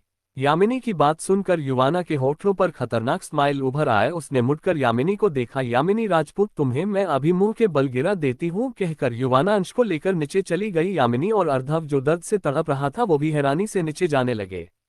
नीचे आकर दोनों ने सामने का नजारा देखा तो दोनों की हैरानी का कोई ठिकाना नहीं था। युवाना अंश को लेकर महल में मौजूद गणपति बाप्पा के मंदिर में थी अब तक। है अर्धव एक बार फिर चिखा, तुम दोनों माँ बेटों की सारी करतूतों से मैं अच्छे से वाकिफ हूं, पर मेरे अंश से तुम दोनों दूर रहोगे तब तक जिंदा रहोगे दोनों को घूरते हुए दांत पीसकर, वरना युवाना सूर्यवंशी को एक पल भी नहीं लगेगा तुम दोनों की सांसें छीनने में। युवाना ने जलती निगाहों से यामिनी और अर्धव को देखते हुए कहा। वो अंश को लेकर जाने लगी थी कि तभी यामिनी ने तेज आवाज में कहा, उस अपाहिज के लिए इतनी हमदर्दी भूलो मत युवाना सूर्यवंशी, ये तुम्हारा सूर्यवंशी महल नहीं राजपूत महल है, और यहाँ ऊंची आवाज में बात सिर्फ राजपूत कर सकते हैं, तुम हमारी कोई नहीं हो। उसने युवाना की ही कही बात अपने तौर से युवाना को ही कही। यामिनी की बात सुनकर युवाना के होठों पर खतरनाक स्माइल उभर आया। उसने मुड़कर यामिनी को देखा। यामिनी राजपूत, तुम्हें मैं अभी मुंह के बल गिरा देती हूँ, कहकर युवाना अंश को लेकर नीचे चली गई। यामिनी और अर्धव जो दर्द से तड़प रहा था वो भी हैरानी से नीचे जाने लगे। नीचे आकर दोनों ने सामने का नजारा देखा तो दोनों की हैरानी का कोई ठिकाना नहीं था। युवाना अंश को लेकर महल में मौजूद गणपति बाप्पा के मंदिर में थी। अब आगे। ओम सर्वमंगल मांगल्ये शिवे सर्वार्थ साधिके शरण्ये त्र्यंबके गौरी नारायणी नमोस्तुते मंत्र लिखकर थोड़ी टीवी सीरियल वाला सीन क्रिएट किया है। यामिनी और अर्धव हैरानी से युवाना को देख रहे थे। वहां घर का हर एक नौकर मौजूद था। युवाना ने यामिनी को देखते हुए अंश के हाथ को पकड़ और उसके हाथ को गणपति बाप्पा के सामने रखे कुमकुम में डाल दिया। आखिर ये लड़की करना क्या चाहती है, अर्धव ने सोचा, पर वही चालाक यामिनी समझ गई थी कि युवाना क्या करने जा रही है। युवाना ने अंश के कुमकुम से भरे हाथ को देखा और उसके कहा, अंश राजपूत, क्या तुम मुझसे युवाना सूर्यवंशी से शादी करोगे? युवाना ने सर्द आवाज में अंश से इजाजत मांगी। अंश ने अपनी नजरों से यामिनी को देखा जो उसे गुस्से से देख रही थी, जैसे वो मना कर रही हो। अंश ने युवाना को देखा और अपनी पलकें झपका दी। युवाना के होठों के कोने मुड़ गए। उसने अंश का कुमकुम से भरा हाथ यामिनी को देखते हुए अपने माथे पर रखा। युवाना की मांग में अंश के नाम का सिंदूर भर गया। युवाना की आंखें अपने आप बंद हो गई। आज बाप्पा और अपने सुहाग को साक्षी मान कसम खाती हूँ, यामिनी जो सुलूक मेरे अंश के साथ किया है वही सुलूक मैं उसके साथ करूंगी, बहुत बुरा करूंगी मैं। यामिनी और उसके बेटे के साथ मेरे अंश के हर एक दर्द का हिसाब, उसकी बेबसी का बदला मैं। युवाना सूर्यवंशी राजपूत खानदान के हर एक राज को सामने लेकर आओगी, युवाना ने यामिनी को घूरते हुए अपनी बुलंद आवाज में कहा। युवाना की बात सुनकर यामिनी की आंखों में घबराहट पसर गई। युवाना और अंश ने बाप्पा का आशीर्वाद लिया और युवाना यामिनी की तरफ बढ़ने लगी। उसके सामने जाकर खड़ी हुई और अचानक झुककर उसका आशीर्वाद लेते हुए कहा, मेरी दुश्मन सौतेली सासू माँ आशीर्वाद दीजिए अपनी बहू को। कहते वक्त युवाना के चेहरे पर शैतानी मुस्कुराहट थी। यामिनी ने युवाना को घूरा और पीछे हट गई। वही अर्धव का खून बहुत बह चुका था। वो फास्टेस्ट करने के लिए चला गया। मांग में सिंदूर भरने से शादी नहीं हो जाती और तुम जैसी बदतमीज लड़की को मैं अपनी बहू कभी भी नहीं मानूंगी, तो चली जाओ यहाँ से, यामिनी ने गुस्से से कहा। वो सौतेली सासू माँ, शादी तो अब हो गई और अगर मुझे बहू नहीं मानना तो मत माने, पर अब इस पूरी प्रॉपर्टी की मालकिन जरूर मानिएगा, युवाना ने डेविल स्माइल करते हुए कहा। जिसे सुनकर यामिनी के होश ही उठ गए। बकवास बंद करो, अपनी मांग में सिंदूर भरने से तो इस प्रॉपर्टी की मालकिन नहीं बन जाती, यामिनी ने गुर्राते हुए कहा। मांग में सिंदूर भरने से नहीं, सिर्फ पेपर पर आपके पति के और मेरे पति का अंगूठा ही काफी है मुझे इस पूरी प्रॉपर्टी की मालकिन बनाने के लिए। यामिनी के कान में फुसफुसाते हुए दांत पिसकर, यामिनी राजपूत, अब तुम्हारे पास सिर्फ ये नाम ही बचा है, क्योंकि अब से राजपूत खानदान की हर एक संपत्ति पर सिर्फ मेरा और मेरे पति का हक है। तो अगर यहाँ रहना है तो अपने इस शातिर दिमाग पर जोर देना बंद कर दो, वरना अगर मैं अपनी पर आए तो तुम्हें इस घर से नहीं बल्कि राजस्थान से बाहर फिकवा दूंगी, समझी। कहकर युवाना ने अंश की व्हीलचेयर को धक्का देकर उसके कमरे में लेकर जाने लगी। तभी युवाना ने रुकी और पीछे मुड़ यामिनी को देखते हुए कहा, सौतेली सासू माँ, अगर यकीन ना हो तो अपने पति से पूछिएगा, बाद में मेरे पास मत आना। वो क्या है, आज शादी हुई है तो सुहागरात में मुझे कोई डिस्टर्बेंस नहीं चाहिए। कहकर युवाना चली गई। दरअसल देवांश राजपूत ने अपनी पहली बीवी के कहने पर सारी प्रॉपर्टी अंश के नाम की थी और युवाना ने रूही को अगवा कर 2 दिन पहले ही देवांश राजपूत से आधी प्रॉपर्टी अंश के नाम की और आधी अपने। युवाना ने इस खेल का पहला दाव खेला। मजबूरी में आकर देवांश राजपूत को भी यह सब करना पड़ा, क्योंकि उनकी जान प्रॉपर्टी से ज्यादा अपने तीनों बच्चों में बसती थी। वही यामिनी अभी वही खड़ी थी, वो सदमे में थी। वही अंश के कमरे में युवाना ने दरवाज बंद किया और अंश की तरफ बढ़ते हुए कहा, प्यारे पति देव, चलो सुहागरात खेलते हैं। कहकर उसने अंश को आंख मारी। अंश के गाल लाल हो गए, उसने अपनी नजरें झुका ली। तभी युवाना उसके पास आए और अंश की थोड़ी पकड़ी और उसकी आंखों में देखते हुए अंश के होठों पर अपने होठ रख दिए। 15 मिनट की किस के बाद युवाना ने अंश के होठों को छोड़ा और हाफते हुए कहा, सुहागरात होगी पर कल, क्योंकि हम कल पूरे रीति रिवाज से शादी करेंगे। मैं गुस्से में थी इसलिए आज ये सब किया, लेकिन 4 लोगों के सामने शादी करेंगे और फिर मैं पूरे हक से तुम्हारी बीवी कहलाऊंगी। उसने अंश के गाल को सहलाया। अंश ने मासूम आंखों से युवाना को देखा। वो मुंह खोल कुछ बोलने की कोशिश करने लगा। तुम कुछ बोलना चाहते हो, बोलो ना, क्या कहना चाहते हो? मैं तो बेताब हूँ तुम्हारी आवाज सुनने के लिए, युवाना ने बेताबी से कहा। युवी। अंश के मुंह से बहुत मुश्किल से चंद शब्द निकले। युवी। ये शब्द सुन युवाना ने जोर से अंश को गले लगा लिया, उसके गालों को चुमने लगी। यामिनी के कमरे में यामिनी बेचैनी से इधर उधर घूम रही थी। वही अर्धव अपनी हाथ को पके बेड पर बैठा था। उसने कहा, मॉम, तो अब क्या करने वाली है आप? यामिनी ने जब अर्धव की बात सुनी तो उसने अर्धव को देखा और कुछ सोच कुछ पल बाद कहा, सुना है वो कल फिर से पूरे रीति रिवाज से शादी करने वाले हैं, बस अब सिर्फ कल तक का इंतजार करना है। कहते वक्त यामिनी के चेहरे पर शैतानी मुस्कुराहट थी। आप करना क्या चाहती हैं? अर्धव ने पूछा, जिसे सुनकर यामिनी ने कहा, आधी प्रॉपर्टी ही उस युवाना के नाम पर चली गई है, पर आधी प्रॉपर्टी अभी उस अपाहिज के पास है और उसके साथ ये घर भी। अर्धव की तरफ देख जहरीली मुस्कान के साथ उसने मुझे मुंह के लग गिरने के लिए ये सब किया है, तो अब मैं उससे मुंह के बल गिराऊंगी और ऐसा गिराऊंगी कि अभी उठकर खड़ी नहीं हो पाएगी। कहते कहते यामिनी दांत पीस लिए। उसने आगे कहा, पर उससे पहले मुझे तुम्हारे बाप से बात करनी पड़ेगी। पता नहीं क्या सोचकर 4 दिन की आई लड़की के नाम आधी प्रॉपर्टी कर दी है। कहकर यामिनी अपना पर्स लेकर बाहर चली गई। कुछ देर बाद राजपूत इंडस्ट्री के सामने एक कार आकर रुकी। उस कार की ड्राइवर सीट से यामिनी बाहर निकली और सीधे कंपनी के अंदर चली गई। वहां का हर एक एम्प्लॉयज उसे सिर झुकाकर ग्रीट कर रहा था। यामिनी लिफ्ट से सीधे सीईओ के केबिन में घुसी और उसने चिल्लाते हुए कहा, देवांश, देवांश। उसने अपना पर्स टेबल पर पटका और चेयर पर बैठ सामने बैठे देवांश राजपूत को घूरा। आप यहाँ क्या कर रही है? देवांश जी ने यामिनी से सवाल किया। मैं यहाँ क्या कर रही हूँ ये इम्पोर्टेंट नहीं है देवांश, बल्कि इम्पोर्टेंट बात यह है कि क्या आपने हमारी आधी प्रॉपर्टी उस घर की आई लड़की के नाम की है? यामिनी ने गुस्से से कहा। यामिनी, आपको इस मामले में दखल अंदाजी करने की कोई जरूरत नहीं है, देवांश जी ने सख्ती से कहा। यामिनी ने गुस्से से ही जवाब दिया, मैं आपकी बीवी हूँ, आपके खानदान के हर एक मामले में दखल अंदाजी करना मेरा हक है, तो मुझे जवाब दीजिए, क्या प्रॉपर्टी आधी उस युवाना के नाम की है? हाँ की है, तो देवांश जी ने गुस्से से खड़े होकर कहा। देवांश, आप पागल हो चुके हैं। हमारी प्रॉपर्टी आधी उस युवाना सूर्यवंशी के नाम की और आधी उस अंश के नाम और मेरे बच्चों के लिए। क्या? मुझे तो समझ नहीं आता कि आप इतने बड़े बिजनेसमैन बन कैसे गए, यामिनी ने देवांश जी पर चिल्लाते हुए कहा। भूलिए मत यामिनी, ये सारी प्रॉपर्टी मेरे बाप दादा के खून पसीने की कमाई है, जिसे मैं चाहे जैसा भी इस्तेमाल करूं, ये आपको मुझे सिखाने की जरूरत नहीं है। और रही बात बिजनेसमैन की, तो एक बिजनेसमैन होने से पहले मैं एक बाप हूं जिसे अपने बच्चों की बहुत चिंता है, समझी आप? देवांश जी ने यामिनी पर उंगली पॉइंट करते हुए कहा। आपको चिंता सिर्फ अपनी प्यार की निशानी उस अंश की है, ना कि मेरे बच्चों की। अगर मेरे बच्चों की चिंता होती तो उन्हें उसका हक किसी अपाहिज को नहीं देते, यामिनी ने कहा। देवंश जी ने गुस्से से कहा, जबान संभाल कर बात करो यामिनी, मेरे लिए तीनों एक समान हैं और उनके आगे ये प्रॉपर्टी मेरे लिए कुछ भी नहीं है। अगर आपको यकीन नहीं होता तो खुद अपनी आंखों से दिखिए कि मैंने ये सब क्यों किया। कहकर देवांश जी ने ड्रॉर से कुछ तस्वीरें निकाली और यामिनी के आगे फेंक दी। यामिनी ने उस तस्वीरों को एक एक कर देखा तो हैरान रह गई। वो तस्वीरें रूही राजपूत की थी, जिसमें उसे चेयर से बांध रखा था, और कुछ अर्धव के काले करतूतों की। मैं मेरी बच्ची की किसने किया ये सब? यामिनी ने हैरानी से कहा। देवांश जी ने गुस्से से कहा, युवाना सूर्यवंशी ने रूही को किडनैप कर मुझे धमकी दी कि अगर अंश की शादी उससे नहीं की तो वो रूही को खत्म कर देगी और तुम्हारे लाडले की ये एक तस्वीर यामिनी को दिखते हुए करतूत पुलिस तक पहुंचा देगी। उस तस्वीर में अर्धव ड्रग्स ले रहा था। अपनी 2 औलाद को बचाने के खातिर अपनी एक औलाद को उस चालाक लड़की को सौंपना पड़ा मुझे और साथ ही अपनी प्रॉपर्टी भी उसे देनी पड़ी, देवांश जी ने कहा। ये लड़की हद से ज्यादा चालाक निकली, यामिनी ने सोचा। अगले दिन राजपूत महल में अंश के कमरे में जब अंश की आंखें खुली तो उसने खुद को युवाना की बाहों में पाया जो उसे कसकर हककर सो रही थी। अंश ने महसूस किया कि उसका चेहरा युवाना के सीने पर है तो अंश शर्मा गया। अंश कसमसाने लगा।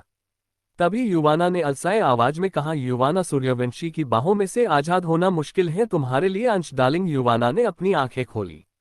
उसने देखा अंश उसके सीने को देख शर्मा रहा था।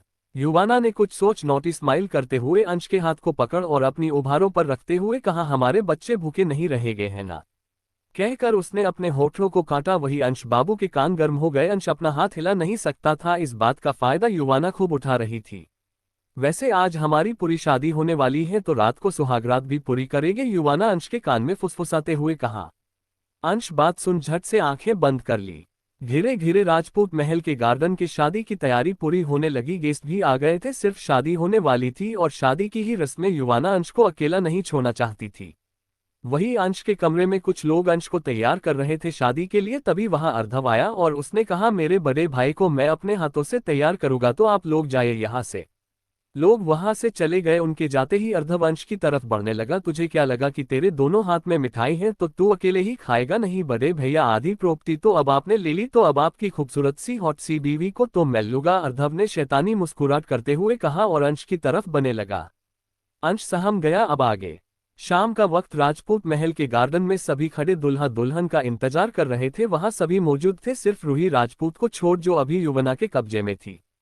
सभी की नजर फूलों की पंखुड़ियां बिछाए रास्ते पर थी जहां से दुल्हा दुल्हन एंट्री करने वाले थे। तभी सभी की नजरें दुल्हा दुल्हन पर गई जहां युवाना दुल्हन के जोड़े में चेहरे पर लंबा घूंघट लिए व्हील चेयर को धक्का देते हुए आ रही थी जिस पर सेहरा पहने अंश बैठा था। ऐसा सभी को लग रहा था क्योंकि सेहरे के पीछे कोई और ही था जिसका पता यामिनी को भी था।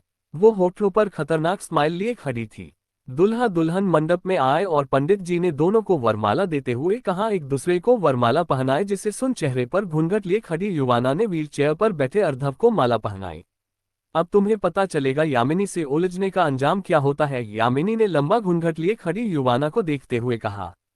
पंडित जी ने मंत्र पढ़ना शुरू किए। व्हील चेयर को धक्का देते हुए घूंघट लिए खड़ी युवाना ने अर्धव के साथ 7 फेरे लिए। दुल्हा दुल्हन की मांग में सिंदूर भरेगा कहकर पंडित जी ने सिंदूर का थाल आगे किया जिसे लेख यामिनी जल्दी से आगे आए और उसने अर्धव के हाथ में 2 चुटकी सिंदूर भर और इविल स्माइल करते हुए घिरे से घूंघट लिए खड़ी युवाना से कहा, बहुरानी शादी मुबारक हो। कहकर उसने हल्का घूंघट उठाकर अर्धव के हाथ को पकड़ युवाना को देखा तो हैरान रह गई। सेहरे के पीछे व्हील चेयर पर बैठा अर्धव भी यामिनी और अर्धव के चेहरे का रंग ही उठ गया। अर्धव गुस्से से चेयर पर से खड़ा होने ही वाला था कि तभी यामिनी ने उसका हाथ पकड़ा और धीरे से कहा, बैठे रहो क्योंकि अगर तुम खड़े हुए तो तुम्हारा बाप हम दोनों का यही गला दबा देगा। उसने अर्धव को समझाया पर मोम अर्धव अपनी बात पूरी करता। तभी यामिनी ने गुस्से से कहा, जितना कहा है उतना ही करो। उनने सामने खड़ी अनजान लड़की की मांग में अर्धव के नाम का सिंदूर भर दिया और उसके नाम का मंगलसूत्र भी पहना दिया। आज से आप दोनों पति पत्नी हुए, पंडित जी ने कहा। ये बात सुनकर अर्धव की मुट्ठी कस गई। उसने सोचा था कि अंश की जगह लेकर वो युवाना से शादी करेगा, लेकिन जहां उसने और उसकी मां ने दूल्हे की अदला बदली की वही युवाना सूर्यवंशी खुद ही बदल गई और अपनी जगह कोई और लड़की दुल्हन बना दी। शादी हो चुकी थी लेकिन अर्धव और अनजान लड़की की यामिनी गुस्से से खड़ी थी। दुल्हन व्हील चेयर को धक्का देते हुए सभी का आशीर्वाद ले रही थी। यामिनी और अर्धव का पोपट बन गया था। अर्धव तो अंश की एक्टिंग करते करते थक गया था। तभी महल के गार्डन में 2-3 गाड़ियां आकर रुकी। सभी की नजर उन गाड़ियों पर गई जिनमें से कुछ गार्ड निकले और एक गार्ड ने कार का दरवाजा खोला। उस गाड़ी में से एक बला की खूबसूरत लड़की दुल्हन का जोड़ा पहन बाहर निकली। उसे देख सभी हैरान रह गए। तभी एक गार्ड व्हील चेयर लेकर आया और दूसरे 2 गार्ड ने शेरवानी पहने अंश को गाड़ी से बाहर निकाल चेयर पर बैठा दिया। युवाना ने देखा सभी लोग उन्हें हैरानी से देख रहे हैं। युवाना के होठों पर डेविल स्माइल उभर आए। वो व्हीलचेयर को पकड़ आगे बढ़ी और उसने दादाजी के पैर छूकर वो हाथ अंश के सिर पर रखा क्योंकि अंश हिल डुल नहीं सकता था तो वो आशीर्वाद भी नहीं ले सकता था। ये क्या तमाशा बना कर रहा है। देवांश राजपूत युवाना को देख चिल्ला उठे। उनका गुस्सा देख अंश घबरा गया। जिसे देख युवाना ने गुस्से से कहा, चिल्लाए मत, अंश घबरा रहा है। उसने अंश का हाथ पकड़ लिया। युवाना और अंश ने मंदिर में जाकर शादी कर ली थी। वही यामिनी के पसीने छूट रहे थे। उसने जल्दी से एक नौकर से कहकर मेहमानों को अलविदा कहा, क्योंकि देवांश जी ने अगर उसे सबके सामने गुस्सा किया तो उसकी क्या इज्जत रह जाएगी, यही यामिनी ने सोचा। युवाना, ये क्या खेल खेल रही हो तुम? हाँ, देवांश युवाना पर चिल्ला उठा। जिसे देख युवाना की एक आईब्रो ऊपर हो गई। तो आप अब मुझसे सवाल करेंगे मिस्टर राजपूत, लाइक सीरियसली? कहते वक्त युवाना ने इविल स्माइल की। जिसे देख देवांश राजपूत गुस्से से चले गए, क्योंकि उनकी बेटी अभी युवाना के चंगुद में जो थी, और अब उनका बोलने का कोई फायदा भी नहीं था, क्योंकि युवाना सूर्यवंशी ही अब राजपूत खानदान की असली मकिन जो थी। मैं आपसे कोई सवाल नहीं करूंगा, क्योंकि मुझे पता है मेरी पोती बिना वजह के कोई भी कांड नहीं करती। दादाजी ने युवाना के सिर पर हाथ रखा और गाड़ी में बैठ चले गए। वहां सिर्फ यामिनी और अर्धव, अनजान दुल्हन और अंश मौजूद थे। अर्धव चेयर पर से खड़ा हुआ। यामिनी गुस्से से युवाना के सामने आए और जैसे ही युवाना को थप्पड़ मारने के लिए हाथ उठा, तभी युवाना ने फुर्ती से उसके हाथ को कसकर पकड़ लिया। मनहूस लड़की, हाथ छोड़ मेरा। यामिनी ने दर्द से कराहते हुए अपना हाथ छोड़ना चाहा, जिसे कसकर पकड़ लिया था युवाना ने। युवाना ने यामिनी का हाथ झटक दिया। तो सौतेली सासू माँ, मेरा सरप्राइज कैसा लगा आपको और आपके बेटे को? युवाना ने उस अनजान लड़की देखने हुए कहा। सांवली सी वो लड़की तो सिर्फ अपने हाथों में पहने महंगे कंगन को लालची की तरह देख रही थी। सामने क्या चल रहा है उस लड़की को उससे कोई लेना देना नहीं था। ओ, आप दोनों के चेहरे देख लग रहा है आपको मेरा सरप्राइज अच्छा नहीं लगा। वैसे मैं आपको आपकी बहू के बारे में थोड़ी जानकारी देती हूँ। उस लड़की की तरफ इशारा कर। तो ये है किरणगिरी से एक कॉलगर्ल जो आज से अपनी बहू हुई। युवाना के चेहरे पर अर्धव और यामिनी का मजाक उड़ाने वाली मुस्कान थी। ये जो शतरंज का खेल जो तुम मेरे साथ खेल रहे हो, उस खेल की मैं बहुत पुरानी खिलाड़ी हूँ, तो मत उलझो, मुझसे हार जाओगी, यामिनी ने गुस्से से दांत पीसते हुए कहा। यामिनी की बात सुनकर युवाना के चेहरे पर से मुस्कान एक पल में गायब हो गई। उसके फेस एक्सप्रेशन एकदम सख्त हो गए। यामिनी राजपूत, जिस खेल की तुम बात कर रही हो, अब उस खेल में एक नया प्यादा उतर चुका है। वो प्यादा मैं हूँ। शतरंज के खेल की रानी हूँ मैं। अब जाकर तुम्हारा पाला रानी से पड़ा है, इसलिए तो आज जीत मेरी हुई है। और रही बात हारने की, तो हारना मैंने अभी सीखा ही नहीं। अब तो तुम ही बचकर रहना, क्योंकि मैं सेहत के लिए बहुत हानिकारक हूँ। कहकर युवाना अंश को लेकर चली गई।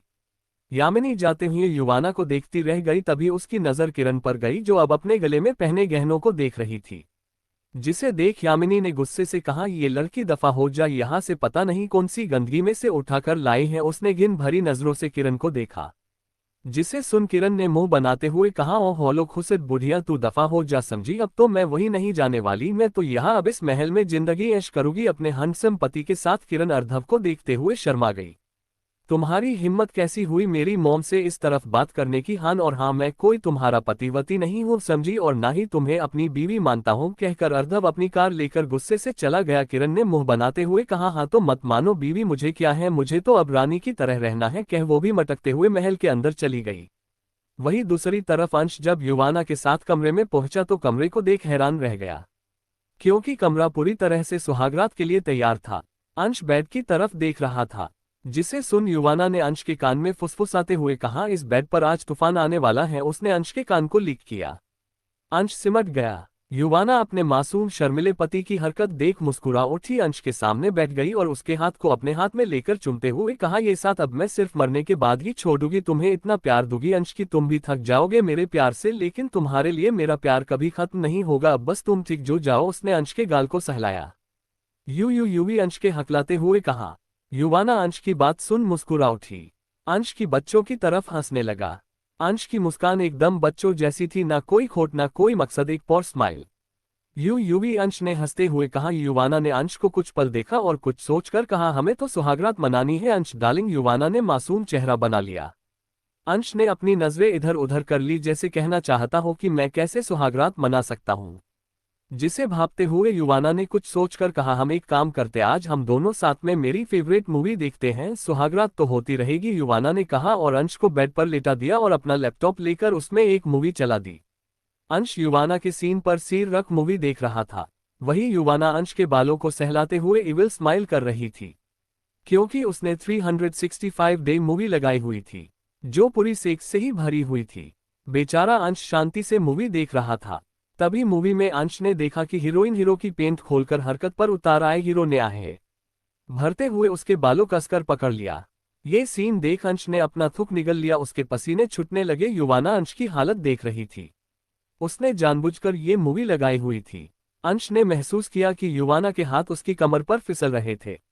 अंश ने अचानक अपने लोअर पार्ट में हलचल होती महसूस की। भले वो अपाहिज था पर अंश को कोई सेक्सुअल प्रॉब्लम नहीं। क्या मैं ये करूं? युवाना ने अंश की पेंट के हुक को खोलते हुए मूवी के सीन की तरफ इशारा कर मदहोशी भरी आवाज में कहा। वही अंश की सांसें गहरी हो रही थी। उसकी आंखें बंद हो गई थी। युवाना ने अंश के होठों पर अपने होठ रख दिए, उसे किस करने लगी। वो धीरे धीरे अंश के शर्ट के बटन खोल रही थी और साथ में अपने लहंगे के ब्लाउज को भी। युवाना वाइल्ड होने लगी थी।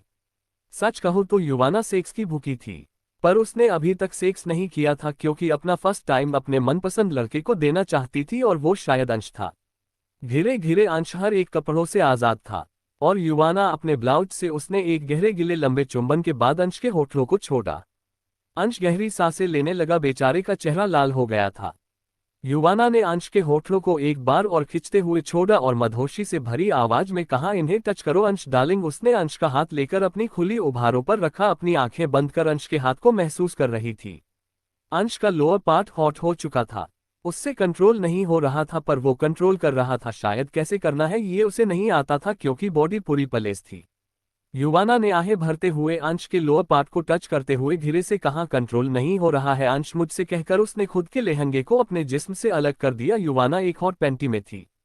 युवाना ने अंश की हार्डनेस को महसूस करते हुए कहा, क्या मैं आगे बढ़ूं? उसने अंश की आंखों में देखा। वो इस मामले में अंश से इजाजत चाहती थी क्योंकि अंश की जो हालत थी उसे देख अगर युवाना ने अपनी मनमानी की तो वो अंश की बेबसी का फायदा उठाना कहा जा सकता था। पर जब अंश ने शर्माते हुए अपनी पलकें झपका दी तो युवाना की खुशी का कोई ठिकाना नहीं था। अब आगे हमें आपसे ये उम्मीद नहीं थी यामिनी, आपने सिर्फ प्रॉपर्टी के लिए अर्धव की शादी युवाना से करनी चाहिए। क्या आपको अपनी सगी बहन के बेटे की जरा भी परवाह नहीं है? हमने अभी नहीं सोचा था कि आप इतना नीचे गिर सकती हैं, देवांश जी ने यामिनी की तरफ पीटकर चिल्लाते हुए कहा। यामिनी जब कमरे में आई तो देवांश जी के पूछने पर गुस्से से सब बता दिया कि उसने अंश की जगह अर्धव को बिठा दिया युवाना से शादी करने के लिए, सिर्फ इसलिए क्योंकि अगर एक बार अर्धव और युवाना की शादी हो जाती तो युवाना के पास सिर्फ एक ऑप्शन बचता और वो ऑप्शन था अर्धव। मजबूरी में युवाना को अर्धव के साथ शादी निभानी पड़ती और फिर राजपूत खानदान की प्रॉपर्टी के साथ सूर्यवंशी होल्डिंग्स भी यामिनी और उसके बेटे की हो जाती।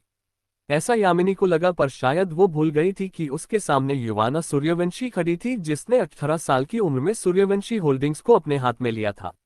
जो लड़की 18 साल की उम्र में बिजनेस संभाल सकती है वो लड़की अपने दुश्मन से 10 कदम आगे चलती है। यामिनी ने अपनी उम्र और तुर्बे के कारण युवाना को कम आंका और उसका नतीजा ये निकला कि आज उसकी बहू एक कॉल गर्ल निकली।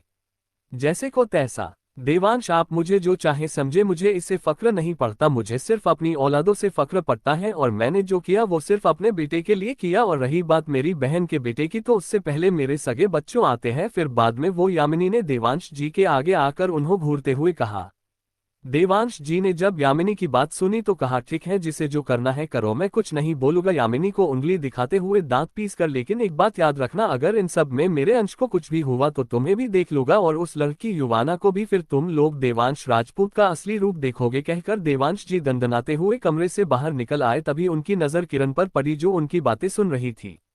किरण देवांश जी को देख हबा गई। पाए लागू ससुर जी, उसने जबरदस्ती मुस्कुराते हुए कहा और देवांश जी के पैर पने को हुई कि तभी देवांश जी 2 कदम पीछे हो गए और उन्होंने कहा, डोंट कॉल मी ससुर जी, समझी तुम, क्योंकि तुम जैसी 2 कौड़ी की लड़की राजपूत खानदान की बहू नहीं बन सकती, तो चुपचाप अपना सामान उठाओ और दफा हो जाओ यहाँ से, कहकर वो गुस्से से चले गए। वही किरण का चेहरा गुस्से से लाल हो उठा, उसकी मुट्ठी कस गई। उसने खुद से ही दांत पीसते हुए कहा, बुढ़ाओ अब तो मैं इस घर से मरने के बाद ही जाऊंगी, पर तब तक मुझे मेरे पति को अपने वश में करना होगा ताकि मेरे पैर यहाँ जम सके। कहकर वो एक नज़र कमरे के दरवाजे को देख चली गई। वही दूसरी तरफ अंश और युवाना के कमरे का माहौल गर्म था। कमरे में गहरी सांसों की आवाज गूंज रही थी, उससे ज्यादा अंश की कराह, क्योंकि युवाना का चेहरा उसकी कमर पर था। युवाना अंश की हार्डनेस देख उसे सैटिस्फाइड कर रही थी क्योंकि वो जानती थी कि उसके पति ने अभी अपनी शरीर की जरूरत को पूरा ही नहीं किया होगा। वो नमी भरी आंखों से अंश को देखती है जिसके चेहरे पर थकान नजर आ रही थी, जिसे देख युवाना ने अंश की कमर पर से अपना चेहरा हटाया। उसका मुंह खुला था और होठ लाल थे, उन पर नमी थी। वो ऊपर आए और अंश के होठों को चूमते हुए कहा, धीरे से मदहोशी भरी आवाज में कहा, कंट्रोल तो हो रहा है मुझसे अंश डार्लिंग, लेकिन मैं कोशिश करूंगी कि खुद को कंट्रोल कर सकूं, क्योंकि मैं चाहती हूं कि एक दिन तुम पूरी तरह से ठीक हो जाओ और इस कमरे का दरवाजा सीधे 1 महीने बाद ही खुलना चाहिए। मैं ठीक से महसूस नहीं कर पाऊंगी, तुम समझ रहो ना मेरी बातों को, मदहोश युवाना ने कहा और अंश के बालों को कसकर पकड़ उसके सिर को अपनी सीने में समा लिया। वही अंश को थोड़ा सा बुरा लगा, वो युवाना की फीलिंग्स को समझता था, क्योंकि अभी अभी उसे भी ऐसी फीलिंग्स आती थी। युवाना ने खुद को और अंश को चादर से कवर कर लिया और अंश को अपने सीने से लगाकर सो गई। अगली सुबह जब युवाना की आंखें खुली तो उसने अपने सीने पर देखा, जहां उसका मासूम पति शायद आज बहुत ही ज्यादा सुकून से सो रहा था। सच में आज पहली बार अंश सुकून से सोया था। एक मजबूत और सेफ बाहों के घेरे में युवाना ने मुस्कुराते हुए अंश के बालों को चूमा और घेरे से उसके सिर को सहलाते हुए प्यार से कहा, प्यारे पति देव चलो अब उठो, हमें कहीं जाना है। उसके 1-2 बार बोलने पर अंश ने अपनी आंखें घेरे से खोली और उबासी लेते हुए युवाना को देखा।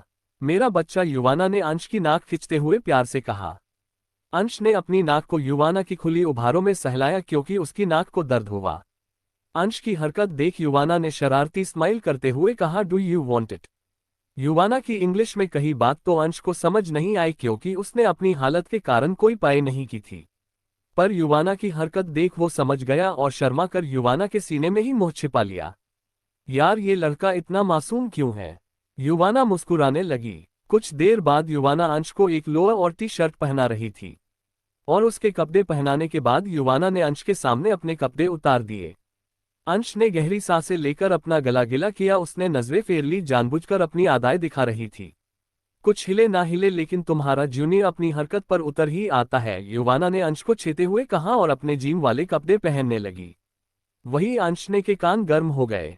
तैयार होने बाद युवाना लिफ्ट से अंश को लेकर नीचे आए, जहां डाइनिंग टेबल पर यामिनी, अर्धव, किरण और देवांश जी ब्रेकफास्ट के लिए बैठे थे। जब सभी की नजर युवाना और अंश पर पड़ी तो सभी हैरान रह गए। देवांश जी ने युवाना को देखा तो वो बिना ब्रेकफास्ट किए चले गए, जिसे देख यामिनी ने जब युवाना को देखा और कहा, राजपूत खानदान की बहुओं को ऐसे कपड़े पहनने की इज्जत नहीं है। उसने युवाना को घूरा। वही अर्धव तो बस ऊपर से नीचे तक युवाना को देख रहा था। वही अर्धव की नजरें अपनी खूबसूरत बीवी पर देख अंश की मुट्ठी कस गई, वो गहरी सांसें लेने लगा। उसे गुस्सा आ रहा था, अर्धव पर भी और युवाना पर भी ऐसे कपड़े पहनने की इजाजत फिर कभी नहीं दूंगा, अंश ने मन ही मन ठान लिया। वही युवाना ने जब यामिनी की बात सुनी तो उसने मुस्कान के साथ कहा, सासू माँ सुबह सुबह मेरा आपके साथ बहस करने का कोई मूड नहीं है, समझी आप, कहकर युवाना चली गई। ओफो, इस घर में किसी की कोई इज्जत ही नहीं है, किरण ने ब्रेकफास्ट करते हुए यामिनी का मजाक उड़ाने वाली मुस्कान के साथ कहा। यामिनी ने गुस्से से कहा, लड़की अपनी औकात मत भूल, समझी, 2 कौड़ी की कॉल गल कही कि यहाँ रहना है तो अपनी औकात याद रख रहना। वही दूसरी तरफ महल के गार्डन में युवाना अंश को लेकर आए और अंश के होठों पर लाइट किस कर कहा, आज से हम रोज सुबह एक्सरसाइज करेंगे जिससे तुम बहुत जल्दी ठीक हो जाओगे, ओके। अंश बच्चों की तरह मुस्कुराते हुए अपनी पलकें झपकाने लगा। युवाना मुस्कुराते हुए अंश के हाथों की एक्सरसाइज करने लगी। पहले पहले तो अंश को दर्द हुआ पर उसने सह लिया, क्योंकि उसे अब ठीक होने की वजह मिल गई थी। वो जल्दी ठीक होना चाहता था। युवाना अंश को एक्सरसाइज करा रही थी कि तभी वहां युवाना का पा आया। मैम, जैसा आपने कहा था हमने वैसा ही किया, हम उसके घर गए थे लेकिन उसके घर को ताला लगा हुआ था और पूछताछ करने से पता चला कि वो 2-3 पहले ही घर छोड़ कहीं चला गया है और कहा गया है किसी को नहीं पता, पिए राघव ने कहा। तो पता लगाओ रावग, मुझे वो जिंदा चाहिए, अपने सामने, दुनिया के किसी भी कोने में छुपा क्यों ना हो, घसीटते हुए मेरे सामने लाओ उसे, युवाना ने अंश को एक्सरसाइज करवाते हुए कहा। जी मैम, आप फिक्र ना करें, बहुत जल्द वो आपके कदमों में होगा, राघव ने कहा। युवाना ने उसे जाने का इशारा किया। अंश को तो कुछ समझ नहीं आया लेकिन वो टुकुर टुकुर युवाना को देखने लगा। ऐसे मत देखो डार्लिंग वरना तुम्हें खा जाओगी, युवाना ने गुर्राते हुए कहा। अंश हड़बड़ा गया। वही अपने कमरे की बालकनी से यामिनी ये सब देख रही थी। वो कमरे के अंदर आए और उसने अपना फोन निकाल किसी को कॉल किया। 2 रिंग बाद जब कॉल रिसीव हुआ तो यामिनी ने भारी आवाज में कहा, वो तुम्हें पागल कुत्ते की तरफ ढूंढ रही है, इसलिए जहां हो वही रुको और अपना फोन वोन सब बंद रखना, क्योंकि मैं नहीं चाहती कि तुम पके जाओ और अगर ऐसा हुआ तो मैं खुद तुम्हारा गला अपने हाथों से दबाऊंगी, समझे, कहकर यामिनी ने गुस्से से फोन डिस्कनेक्ट कर दिया। वही किरण जो दरवाजे पर कान लगाकर सुन रही थी। अब आगे कुछ देर बाद युवाना अंश को एक्सरसाइज कराकर महल के अंदर लेकर आती है। वह देखती है कि यामिनी सोफे पर बैठी मौजनन पढ़ रही है और किरण उसी के पास बैठी टेबल पर रखे नमकीन खा रही है। उन दोनों को एक नज़र देख युवाना ने गहरी सांस ली और कुक को बुलाकर उससे कहा, मेरा और अंश ब्रेकफास्ट ऊपर हमारे कमरे में भिजवा देना, और हाँ, मुझे ब्रेकफास्ट में बॉइल्ड एग और एवोकाडो को टोस्ट पसंद है, और मेरे अंश के मिक्स्ड फ्रूट सलाद और उसमें थोड़ा सा ही हनी डालना। अंश ध्यान रहे हैं कि कोई भी फल खराब ना हो, समझी। कहते कहते युवाना ने उस कुक को घूरा जैसे कह रही हो, अगर मेरे अंश के ब्रेकफास्ट में कोई भी गलती हुई तो तुम्हें मैं जिंदा जमीन में दफना दूंगी। युवाना की बात सुनकर कुक ने जल्दी से कहा, डोंट वरी मैम, मैं अपना काम ठीक से करूंगी। उसकी बात सुनकर युवाना ने उसे जाने का इशारा किया और अंश को ऊपर लेकर जाने लगी। तभी उसके कानों में यामिनी की आवाज पड़ी जो कह रही थी, अंश को डॉक्टर ने 3 टाइम सिर्फ सूप पीने के लिए कहा है, ये फल वल उससे चबाए नहीं जाते, इसलिए तुम उसकी डॉक्टर बनने की कोशिश मत करो। यामिनी ने युवाना की पीठ को घुरा। डॉक्टर ने तो अंश को हेल्दी फूड देने को सजेस्ट किया था, पर यामिनी अंश को 3 टाइम सिर्फ सूप ही पिलाती थी ताकि वो ठीक ना हो और घिरे घिरे मर जाए, जिसे अंश का शरीर पौष्टिक आहार ना मिलने पर कमजोर पड़ गया था। युवाना के कदम वहीं रुक गए। वो पलटी और यामिनी को देखा जो उसे ही देख रही थी। युवाना की एक आईब्रो ऊपर चढ़ गई। सौतेली सासू माँ, जिस अंश की आप बात कर रही है वो अब मेरा पति है, उसका अच्छा बुरा मुझे समझ आता है, तो प्लीज आप मुझे युवाना सूर्यवंशी राजपूत को ज्ञान न दे तो यह आपके लिए बेहतर रहेगा। और रही बात डॉक्टर की, तो यामिनी को घूरते हुए उसके पास आकर घिरे से, जिस दिन वो मेरे हाथ लगेगा उस दिन आपको और आपके बेटे को उठाकर बाहर फेंक दूंगी, कहकर युवाना जाने लगी। बहू रानी, इतना घमंड अच्छा नहीं, वरना क्या पता इस घमंड के चलते एक दिन तुम ये शतरंज का खेल हार जाओ। यामिनी ने तिरछा मुस्कुराते हुए कहा। हार कौन रहा है ये सभी को पता है, इसलिए सासू माँ आप ही बेवजह का घमंड सिर पर चढ़ाकर घूम रही है, युवाना ने कहा। तो किरण की हंसी छूट गई। अपने ऊपर किरण को हंसते देख यामिनी ने उसे गुस्से से घूरा। जब जुबान में बोलने के लिए दम ही नहीं तो अपना मुंह खोलती ही क्यों है, जब से आए हूं तब से देख रही हूं आपकी बेइज्जती, किरण ने हंसते हुए कहा।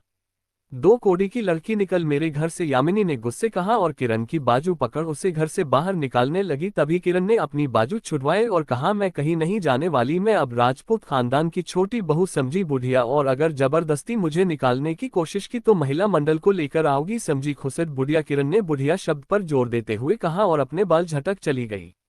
वही अंश और युवाना के कमरे में वॉशरूम में अंश और युवाना बाथटब में बैठे थे। दोनों नेक्ड थे। युवाना के सीने से अंश लग बैठा था। युवाना उसकी बॉडी पर शावर जेल लगा रही थी। अंश, डीलिंग, आज मुझे न्यूयॉर्क जाना है, मेरी एक बहुत इंपॉर्टेंट डील है जिसलिए शाम को निकलना है मुझे, 2 दिन में मैं वापस आ जाऊंगी, युवाना ने अंश के सिर पर शैम्पू लगाते हुए घिरे से कहा। वही अंश जो सुकून से आंखें बंद कर युवाना के सीने लग बैठा था। युवाना की बात सुन झट से अपनी आंखें खोली, युवाना को देखा और उसकी गर्दन में चेहरा छिपा लिया जैसे कह रहा हो, मत जाओ युवी। अंश की घबराहट भापते हुए युवाना के होठों के कोने मुड़ गए। ये लड़का अब उसके बिना अपनी जिंदगी का एक पल भी नहीं बता सकता। युवाना के चेहरे पर इविल स्माइल थी। अंश प्यार का भूखा था और 2 दिन में मिले युवाना के प्यार की अब उसे आदत पती जा रही थी। यही तो युवाना चाहती थी कि इस लड़के को उसकी आदत ऐसी हो जाए कि उसे दूर होने के ख्याल से ही अंश की रूह से लेकर जिस्म तक कांप उठे, जैसे अभी अंश का जिस्म कांप रहा था। उसकी कंपन युवाना को सुकून दिला रही थी। न्यूयॉर्क वाली दिल तो युवाना ने ऑनलाइन तय की थी, क्योंकि अंश को वो अब अकेले नहीं छोड़ना चाहती थी। अंश ने युवाना की गर्दन में चेहरा छिपाकर उससे चिपक गया, मानो उसे खुद से दूर जाने ही नहीं देगा। अचानक से अंश पैनिक करने लगा। उसकी बॉकी की कपन बढ़ गई, मानो उसे करंट लगा हो। ममा मत जाओ युवी, अंश ने पैनिक करते हुए लड़खड़ाती आवाज में कहा।